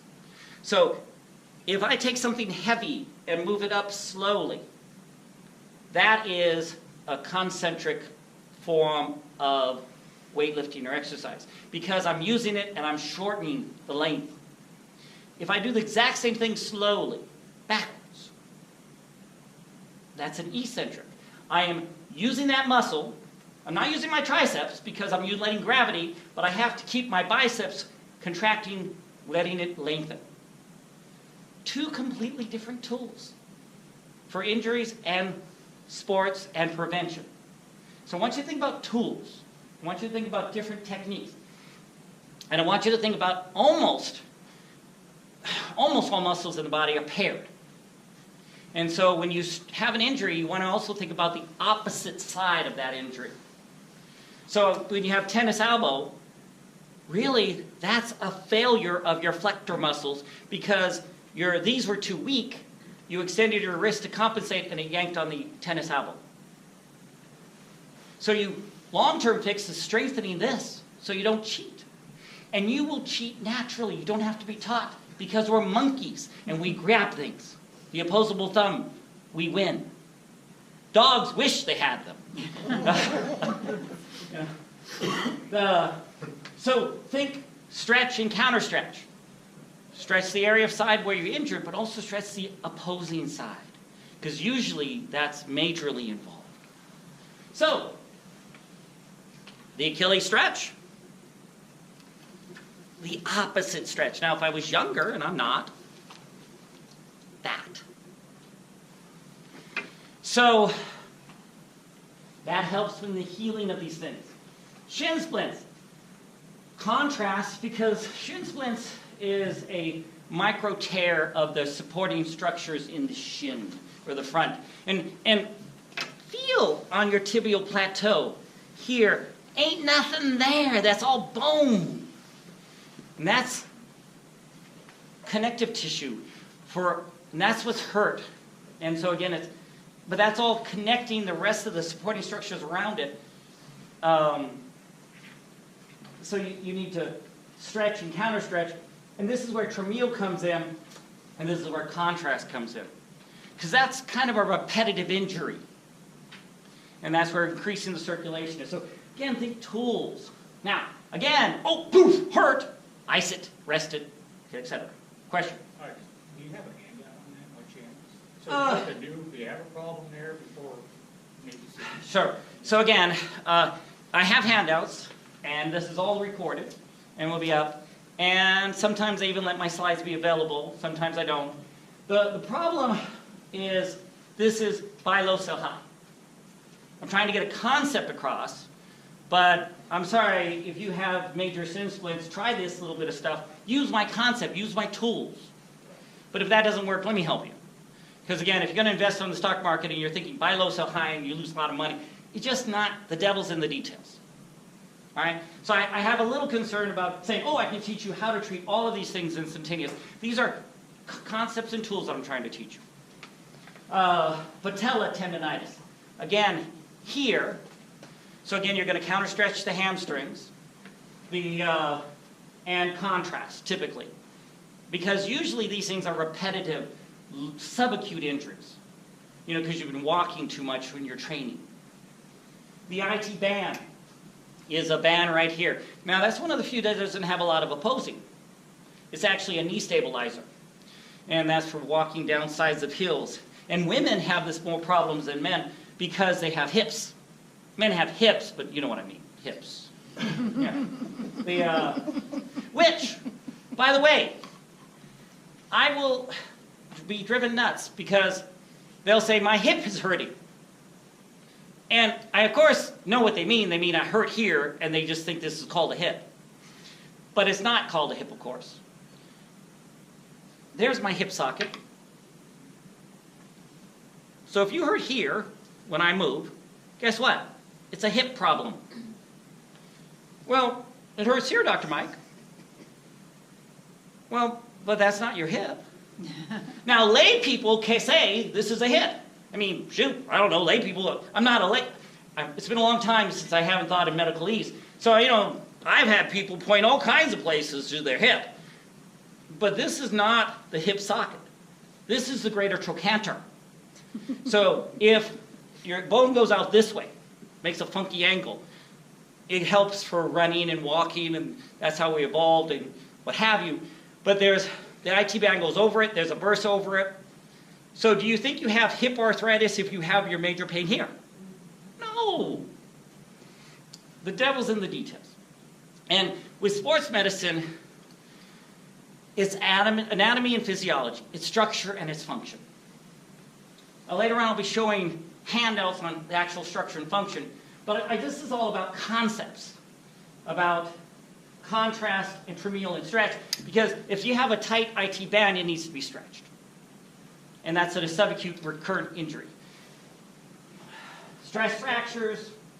Well, shin splints hurt here. I hurt right here, Dr. Mike. Well, you hurt here? No. Right here. Guess what it is? And if you were in training and it doesn't hurt, but if you actually get up to a certain number of miles, then it just hurts there. It's a stress fracture. So I say that because point tenderness. Well, guess what the treatment for stress fractures are? Don't do whatever it is that hurt. You know, I can walk up to a mile without it hurting and or hurting the next day. What should I do, Dr. Mike? walk up to a mile but not up past. Oh, you're brilliant. You know, so my point is, you can make a stress fracture move, and then you're screwed. So, what do I think when I have an Alaskan with a stress fracture? Thin bones. When I think thin bones in an Alaskan, what do I think? Low vitamin D. You know what? 50% of the adult population have low vitamin D. Now, just think about the poor kids who don't drink milk in Alaska. They're called villages. You know how much a gallon of milk costs at a village? It's like, you have to make a down payment on it and pay. So I'd love for them to do a vitamin D on children in the villages, because I'll bet you it's like 99% low vitamin D. And I'm bow-legged, called rickets. Because I was poor white trash, and you didn't drink much milk because that was expensive. That was before you reach for it. So, and it helps with your immune system, helps with your cognitive function, helps with your immune system, and many, many things besides bone, but bone is critical. Metatarsalgia, that's basically foot pain. And guess what? It's all about arch supports. You know, I didn't realize that tennis shoes have design obsolescence. They're designed to last 6 months. Now, they look fine on the outside, but the arches have decompressed, and they're no longer supporting. So then you do what I do, which is go to Sports Authority, they're no longer here, and buy those arch supports so you get twice as much your lifespan out of them for the arch support. But then you got to just buy new ones, or have foot problems. And you know, when the marathon and the half marathon, I didn't care if you ran naked, but you had to have good shoes. Good shoes. Tennis, Skinny Raven, and the walking store are the two best places in town. And no, I have no financial interest in them. They're just good places. And guess what? Skinny Raven for the athlete, walking store for walking. Navicular stress fractures, again, point tenderness. I've had lots of people have fractures and they say, well, I could walk. Point. You know. So again, non-displaced fractures, you can walk. Fibular fractures, not weight-bearing, so you can walk all you want. So again, they'll go, oh, I'm so surprised. I could use my hand and it had a boxer's fracture, you know. So the point is somehow, it's like, well, if I can use it, it must not be broken. And again, nature allows us to do that. Adductor strains, that's groin strain. I've had that one too. Oh, that hurt. Duct tape was, well, that's a long story. Anyways, hamstring tears, that's another side. A contrast terminal stretch. NSAIDs for compartment syndrome. That's kind of like carpal tunnel, but to the extreme, where tendons get swollen, and then it pinches the nerve, causes damage, and in the acute phase, if it happens too fast, that nerve dies. Our treatment is to flail open and take the pressure off, literally, in compartment syndrome. And that happens, I've had it in weightlifters, young studs, who go, little good, more must be better. And let's talk about weightlifting for just one moment. Exercise breaks down muscle, which then stimulates a ton of hypertrophy or more muscle, but you got to have an off day to do that. So when I do my exercise routine, I'll do a day of upper body, but then I cross-train, so I let the upper body heal, and then I do lower body, or stretching, or core. The body's smart enough to be able to repair here if I've stimulated it yesterday, and I can break down here, which is kind of cool, because those are two very different processes. We call it an anabolic or a catabolic. Anabolic meaning making more of you, catabolic breaking down. Which, of course, constantly I'm trying to do both at the same time. I'm trying to lose weight to get rid of the adipose tissue and add muscle. It's harder when we try to do both, but we can. Piriformis. I only mention that one because it's a muscle that's deep that can cause sciatica. And sciatica is a nerve-like pain that goes down your leg. And if it goes past two joints, it can't be a muscle or tendon, because no muscle or tendon goes past two joints. It either is a nerve, artery, or vein. It's usually a nerve. And nerve pain isn't what all of you have had muscle pain. You know what that means. But you don't know necessarily, if you're a cute young thing, what a nerve pain is because you haven't had it yet, which I hope you never do. But it's different. And so when people come in and have a hard time describing the pain to me, I'm thinking, maybe it's nerve. Next slide. Next slide. No, it didn't go, sorry. Okay. It's more of these, but again, these are concepts, because I want to get past the trees and get into the forest. Because again, it's all about it's physics, it's structure, and it's function. Patella subluxation, I do want to talk about that. Runner's knee, also known as patellofemoral pain syndrome. So, I had a tire out of alignment, and it was okay at slow speeds, but at fast speed, the whole car shook. You know, and the patella runs in a groove in the femur. And if most people have bigger outer than inner, and so they have wimpy inner and tight IT band, pulls that kneecap off, so now it's out of alignment. Not a problem when I walk, but going upstairs, or especially running. Then they go, God, the front of my knee hurts when I run too much, Dr. Mike. And it's because that kneecap's out of alignment. Now, the simple last phase, prevention, strengthen this, stretch this. That's just like me telling you, get a six-pack. You'll go, okay, that you can't just order one from the store. Costco does not sell it. You know, so that takes a long time to develop so that you no longer have problems with your knee. Now, I can put a strap right here. That helps mitigate it. It's kind of like putting a little weight on that tire. I can give you a bigger brace to kind of take 10 pounds off and do the same thing. But my long-term goal for you, remember that 3 phases? Get rid of the acute 48 to 72, stretch it, and then strengthen, is to kiss off these braces and strengthen and stretch.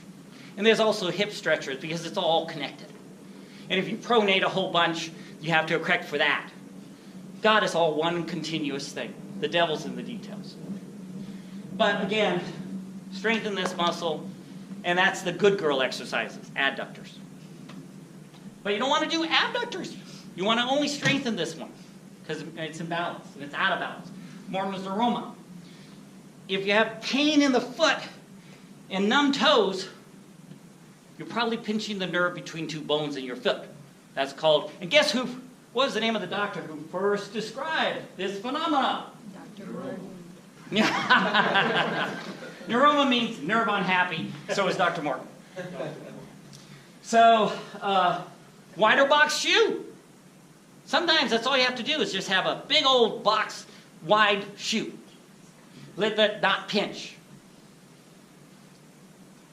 There are funky muscles that I haven't really talked about that are opposing. Those are intrinsics. Any of you eaten a pig's foot? Yes. A lot of meat on a pig's foot? No. The muscle in a pig's foot is the intrinsic muscle. So when I do this, I'm using these muscles to move my hand. Those are not the intrinsics. See that? That muscle is one that's in my hand to use in the hand.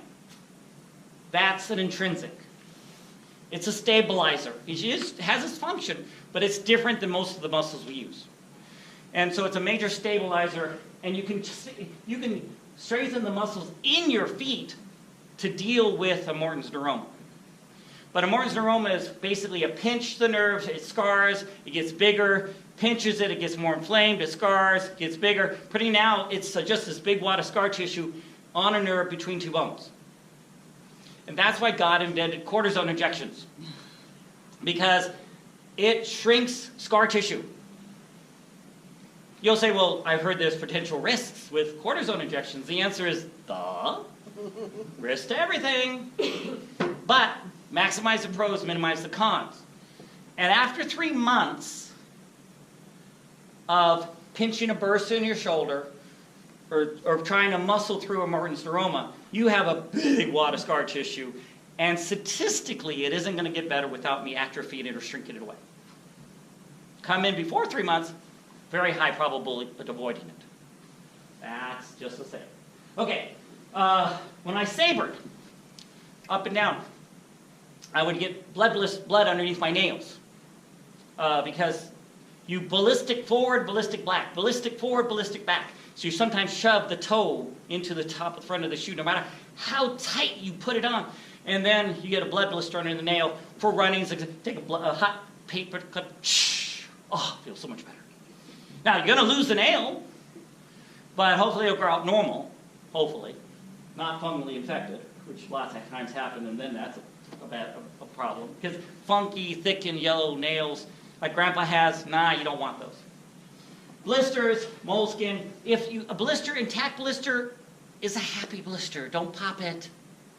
If you can keep it intact for 48 to 72 hours, the risk of an infection is almost zero. It's really epithelialized underneath it, and then now, after that, who cares? I don't care, because now it has an intact skin and won't get infected. Chest bleeding. Oh, I was warned on my first marathon. On the shirt rubbing against the chest, they can bleed, and Band-Aids are good things.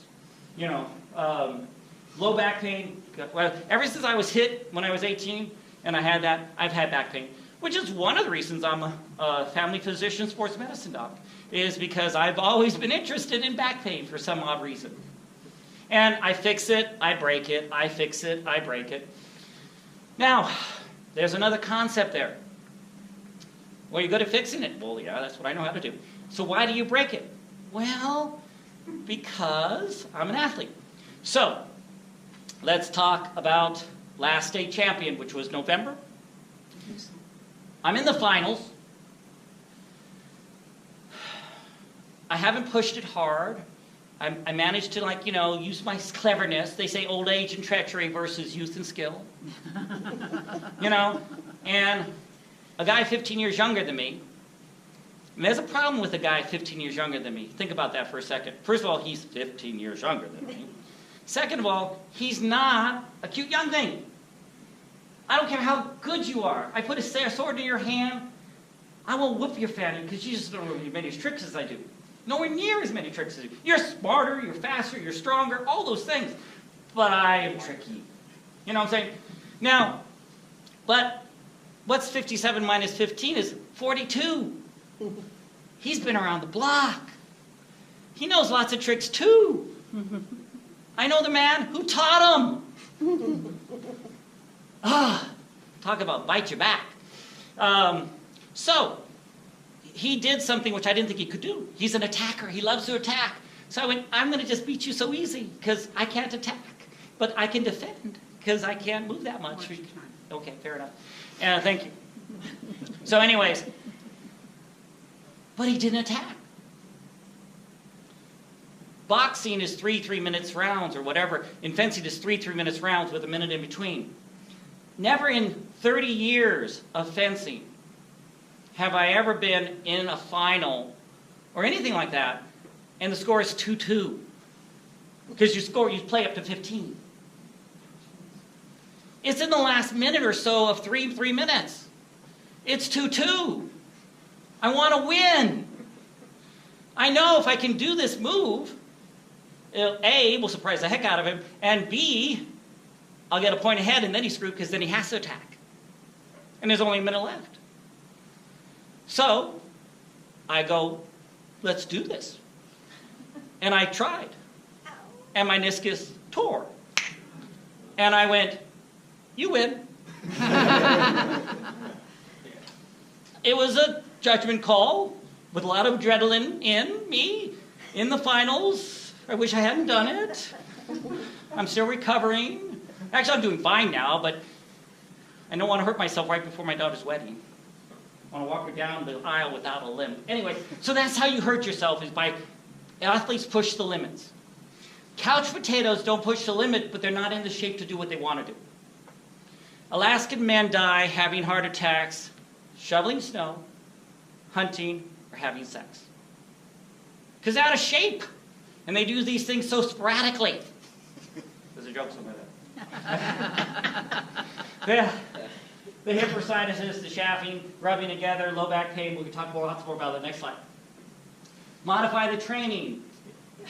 The best way to re-injure my meniscus tear is to do exactly what I did. And that means doing my sport in a way that meant ballistic forward, ballistic back. So that's why I'm going to go back left-handed. Changes the whole dynamics. Reduce the speed and mileage. Consider straightaways. You got to change something. If it ain't working, you got to change something. But a little change is all you need. Different shoes, different alignment, add a little heel lift. It doesn't take much frequently. Add a rest day. You still have to recover. Move to softer terrain. I didn't want softer terrain. I wanted to say different terrain, not softer. Because now, sometimes softer, sometimes harder. But different terrain. Cross-train other areas.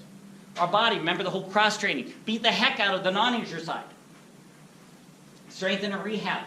There's a whole lots of interesting things that you can do for strengthening injury.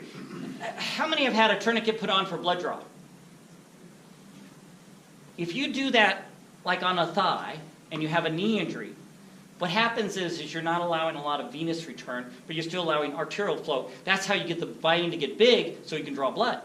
Well, that changes the physiology. It's almost like, again, doing exercise under cold or heat.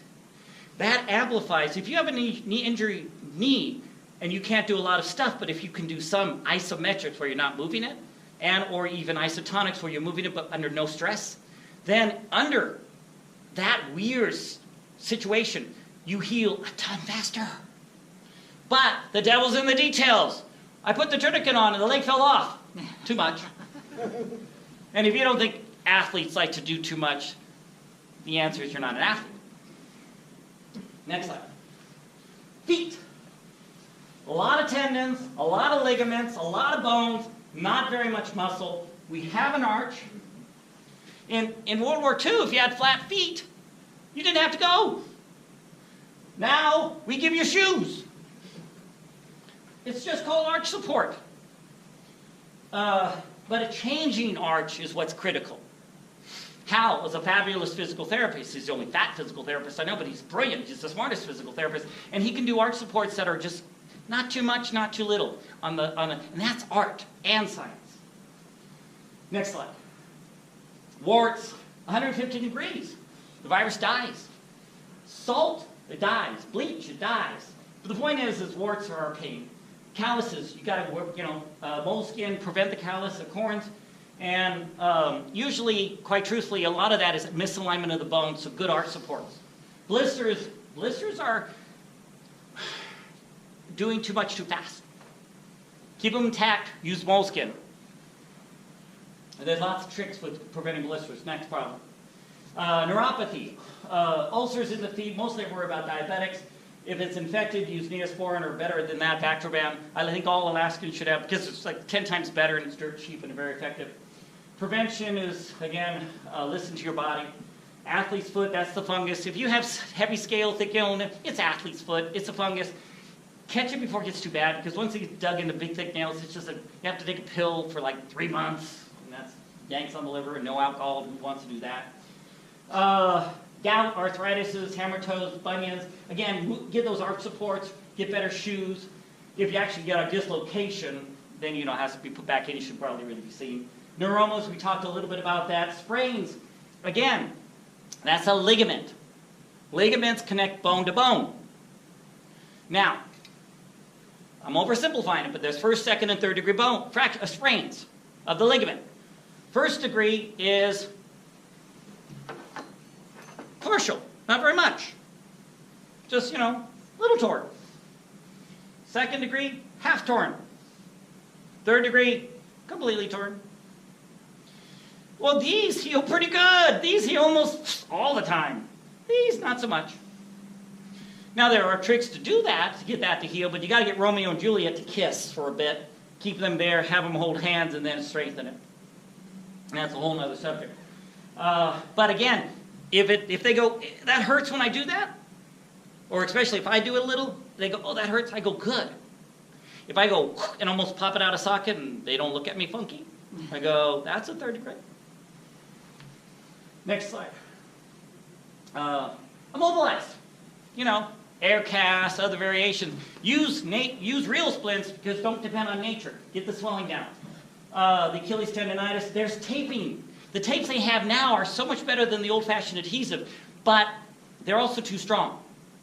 If you don't know what you're doing, you'll make it worse.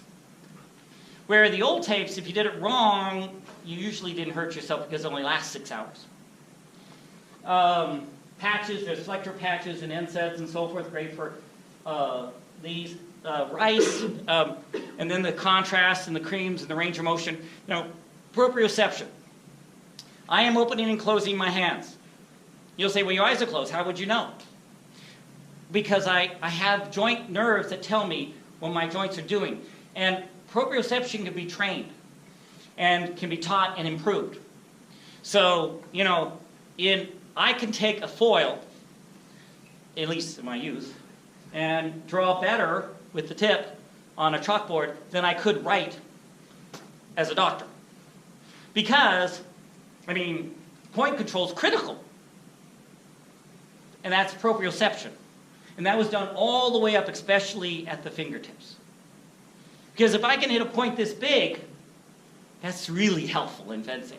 Because the stud will not have a little hand out. I go on the hand, and they'll go, huh? You know, and I like that. It's fun. I don't have to get as close and risk. So, proprioception can be trained. Fluids, electrolytes, magnesium. I had a whole supplement talk, which is on the go to the website and look it up. Next slide. More calves and ankles, shin splints. We kind of talked about that. Myofascial release, which is kind of funky massage. The sports cream. Compression hose, support stockings are a really useful tool. Anti-inflammatories. Next slide. The knee. The knee's real simple.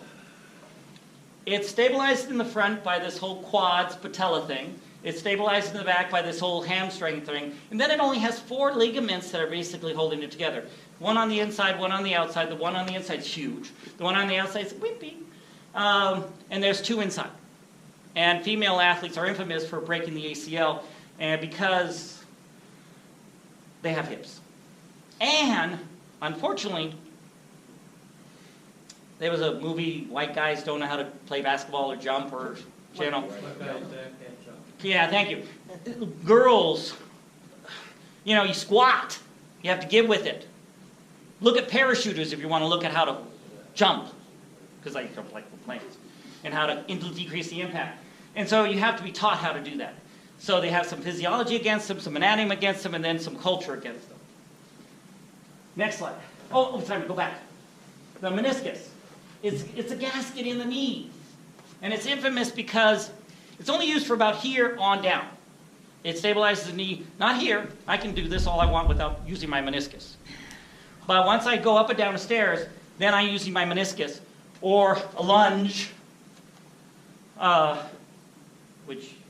or lunge and then go back, which is how I did it. So then when you tear the meniscus, and there's no artery, no veins and nerve arteries in the knee. They're all behind passive diffusion, so the circulation sucks. So they're infamous for A, doing the little crack in the window thing getting bigger, B, being common, C, not getting better, D, the surgery is barbaric. You think they'd sew it, super glue it, give you a new one? They just cut off the thumb so it doesn't take more meniscus with it. It's like, well, I wanted that meniscus. You know, no, just cut that off so it doesn't take more. Now you have less meniscus, less stabilizing force. Then you have enough arthritis later on, 5, 10, 15, 20 years, they can do total knee. Next slide. So, same thing initially. If it locks, if you have a fusion, if it's point tender, Dr. Frost said, hey, I know when they have a meniscus tear. If they can point right to where it hurts, it's probably a meniscus tear. Chink, chink. Now, you can have a meniscus without, and there's a Murray, which I'm very strong upper body, so I can actually take and rub the meniscus against the femur, and if you go, Dr. Mike, I'm going to smack you, then I know you have meniscus. Chondromalacia, which is funky arthritis, the IT band we talked about. Next slide. Back. I love back. I have a passion for back. I was talking with Dr. Spencer and Dr. Peterson yesterday, I got him to admit that I have impressed him with how many herniated discs I've sent him for Plan B. Terrible herniated disc, sciatica down the road. He's one of the best surgeons, Dr. Spencer as well, at AFOG. And again, I have no economic, I just think they're good. And he's a conservative surgeon, and incredible. And so he doesn't automatically just cut on you, which I think is very respectable. And so he'll say, let Dr. Mike play with you. If you can't get better, then I know you need a surgery. And I've done people over and over again that he's like said, oh, you might need a surgery, but sure enough, I fix them. And it's just helping your body do it. And it's all about, again, amplifying what nature does for us. A jelly donut.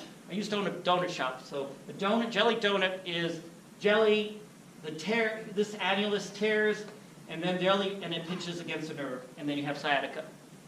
So if you say, my back doesn't really hurt when you press on it, but it kind of hurts deep, and I have this pain radiating down my leg, then I start asking, well, do you have problems with bowel, bladder, weakness? And I'll tell you, no one understands that question. Because they'll go, no. Well, are you peeing on yourself? Yeah. Well, isn't that a bladder problem? Oh, I suppose so. When was the last time you had a bowel movement? Not since I hurt my back 4 days ago.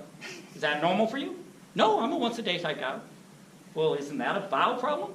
So not being able to peeing too much on yourself, not being able to pooping on yourself, that's a problem. Paralysis. I had this one banker. He comes in, I ask him if he has any weakness. First time I met him, he said no. I said, okay, good. I say, stand on both toes. He went like this. Stand on both heels. He went, chink. One went up, the other one not so much. Not at all. Then he did the funniest thing. He looked me straight in the eye and said, how long has that been going on?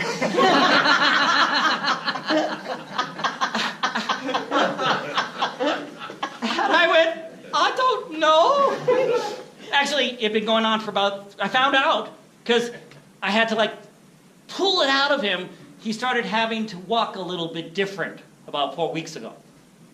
Well, now he was just walking a little bit different. Wasn't weak, wasn't paralyzed.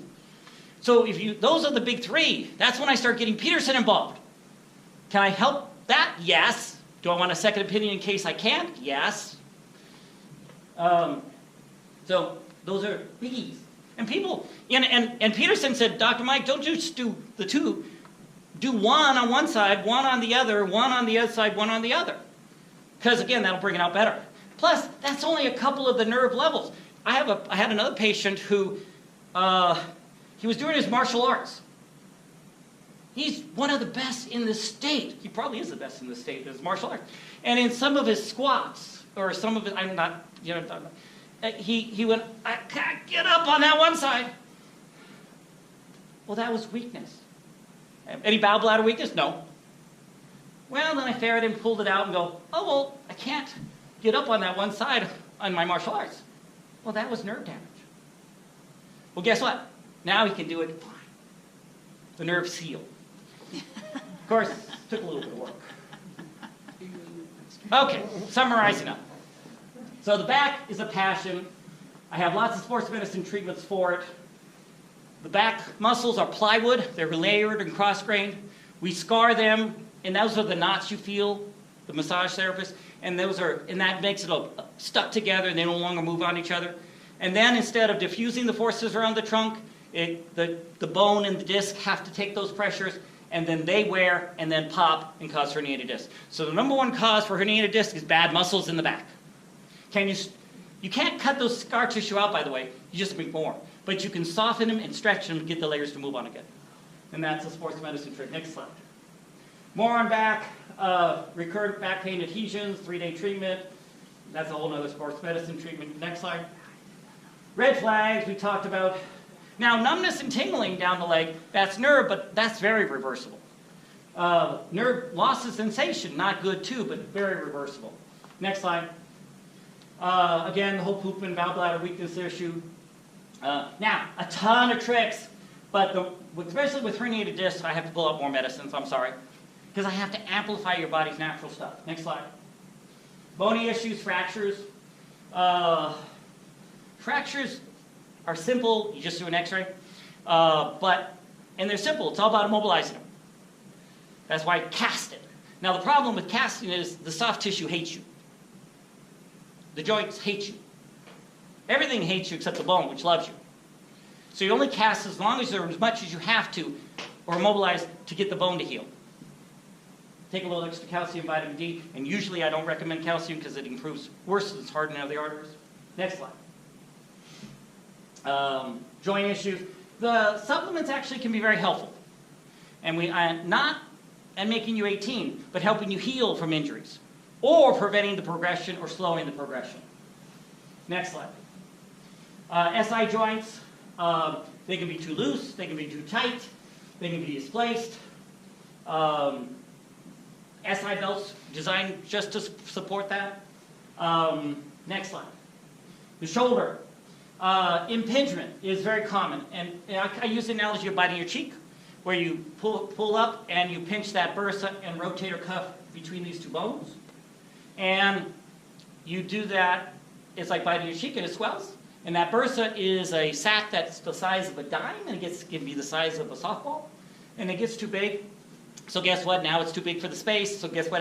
Every time I do this, it hurts really bad. Well, again, if you do that for 3 months, I have to inject with cortisone. Before that, ice it, 30 minutes 6 times a day, anti-inflammatory, both by mouth and topical. Don't pinch it for 1 week, and it'll go away. Now, how did that happen? Weak extensors. Flexors stronger than extensors typically. Bicep bigger than tricep. As we get older, it's amplified. So you got to strengthen those extensors so you don't do it again. Gives you more room so you can do this without pinching it again. 3 phases. Buy low, sell high. There's a labrum, which is a bad thing because that's hard to fix. Rotator cuff tear. The rotator is right under the bursa that you're impinging and irritating. And if you keep doing it, guess what happened? You tear the rotator cuff. Can that be healed? Of course it can, if it's not too bad. Your body can heal. Now, here's another little tool, this concept. Duct tape. How many of you have used duct tape? Yeah, we're Alaskans. If you hadn't, you should leave. The all-purpose repair, scar tissue, that's what we do, except for bone. Bone heals with bone. If it heals with scar tissue, that's called a non-union. You've been moving it too much. And then that's bad. It's not good. But everything else heals with scar tissue. You have a heart attack, a piece dies, it heals with scar tissue. You cut the skin, it heals with scar tissue. You cut the muscle, tear the muscle, it heals with scar tissue. And there's a huge difference between a duct tape job done by a chichaco and a duct tape job done by a sourdough. You don't use as much. Chichacos use more, and it's just like, what were you thinking? A sourdough goes tick, tick, tick, poof. That's all it said. So scar tissue comes in levels of quality, and you can remodel. But unfortunately, you have to stimulate the body to tell it to remodel. And then if you don't, all it does is remodel the same scar there for years and years. And I'm putting on a scar surgery I had because I'm a bad patient. I had a trigger finger from fencing. And so I said, I'll just do a cortisone injection, get rid of that scar tissue. But did I do all the other right stuff to get it better and then prevent it from happening again? No. So then I did it again. Did another cortisone. Bad patient again. So then, finally it got so ugly I went, Dr. Dean, and she cut on me and it was like, oh, I'm so embarrassed. So, you can screw up in all 3 phases. My favorite way to phase screw up is the last phase. I'm good at resting and icing it. I'm good at stretching and rehabbing it. I can even get strong, but then I push it too much. Because I got to win in that state championship. Next slide. Impingement, if you don't fix it, you get rotator cuff tears. If you do the impingement too long, it's scarred. I have to do cortisone. Next slide. Rotator cuffs, you can amplify the healing. Now, little trivial piece. After almost no one will get a rotator cuff tear under 30 years of age. You have to wear it and then tear it. And usually it's on an outstretched hand. They call that push, fall out on an outstretched hand. Next slide. Hands, we talked about that. There are intrinsics. Fractures are pretty easy to see. Next slide. A carpal tunnel. I wanted to talk about that because That's a repetitive motion of the tendons of this tight tunnel where the median nerve comes, and it can cause pain. And it's because we don't keep it in neutral. In neutral is key, so that's part of prevention. And it talks about a brace that you can wear. And believe it or not, one of the best times to wear the brace is in your sleep. You can have bad carpal tunnel, just wear it in your sleep and it's better. Because, you know, we go like this.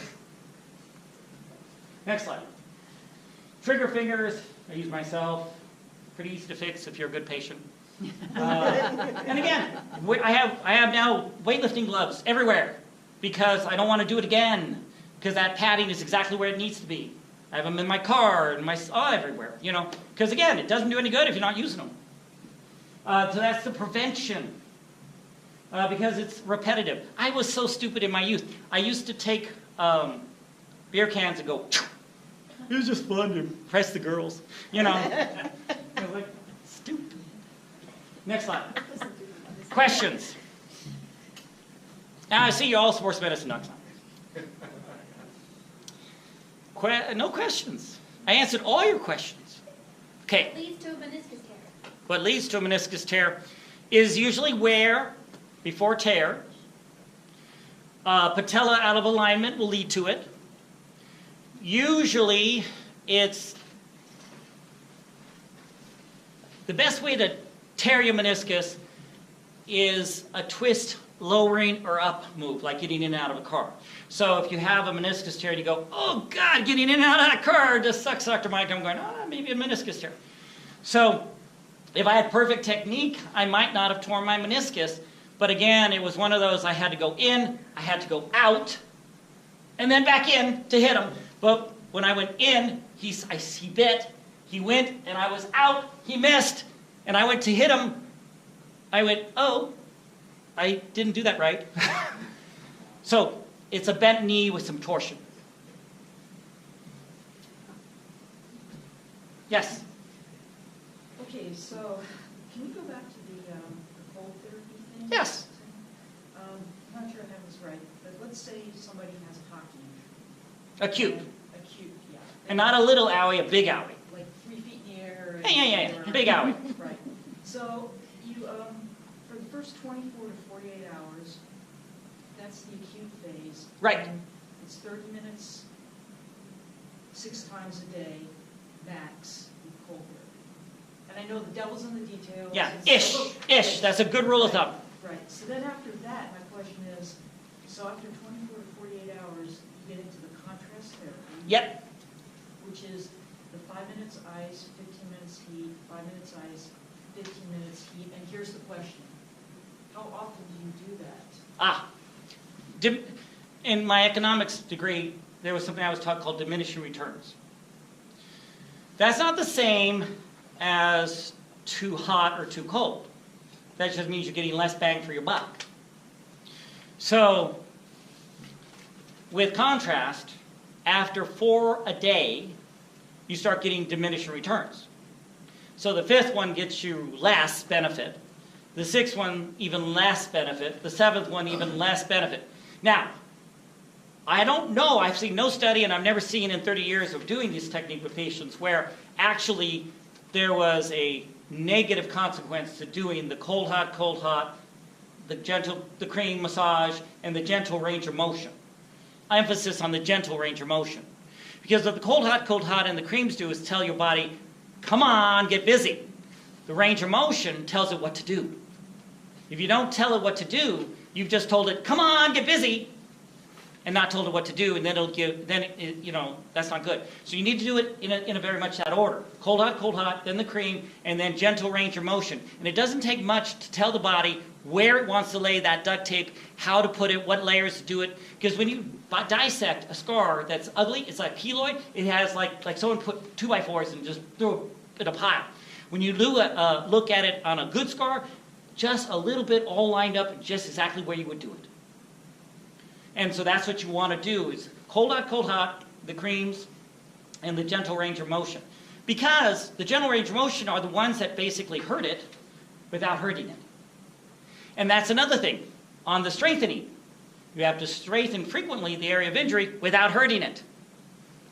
Devil's in the details. So there's tricks, lots of tricks for that. But yes, precisely right. Thanks. Any others? Thank you for coming. This is the, oh, Michael. Are you gonna be doing more of this series in the future? This is great. Well, thank you. And I hope so, but I'll be honest with you, I have to figure out, any of you guys students here at UAA? Oh, I can if he lets me. Good. So if he'll sign up under this room, under his name, and allow me to do this, then I can do this. Because you know how I know that? See, because that's how I got here, my daughter did it.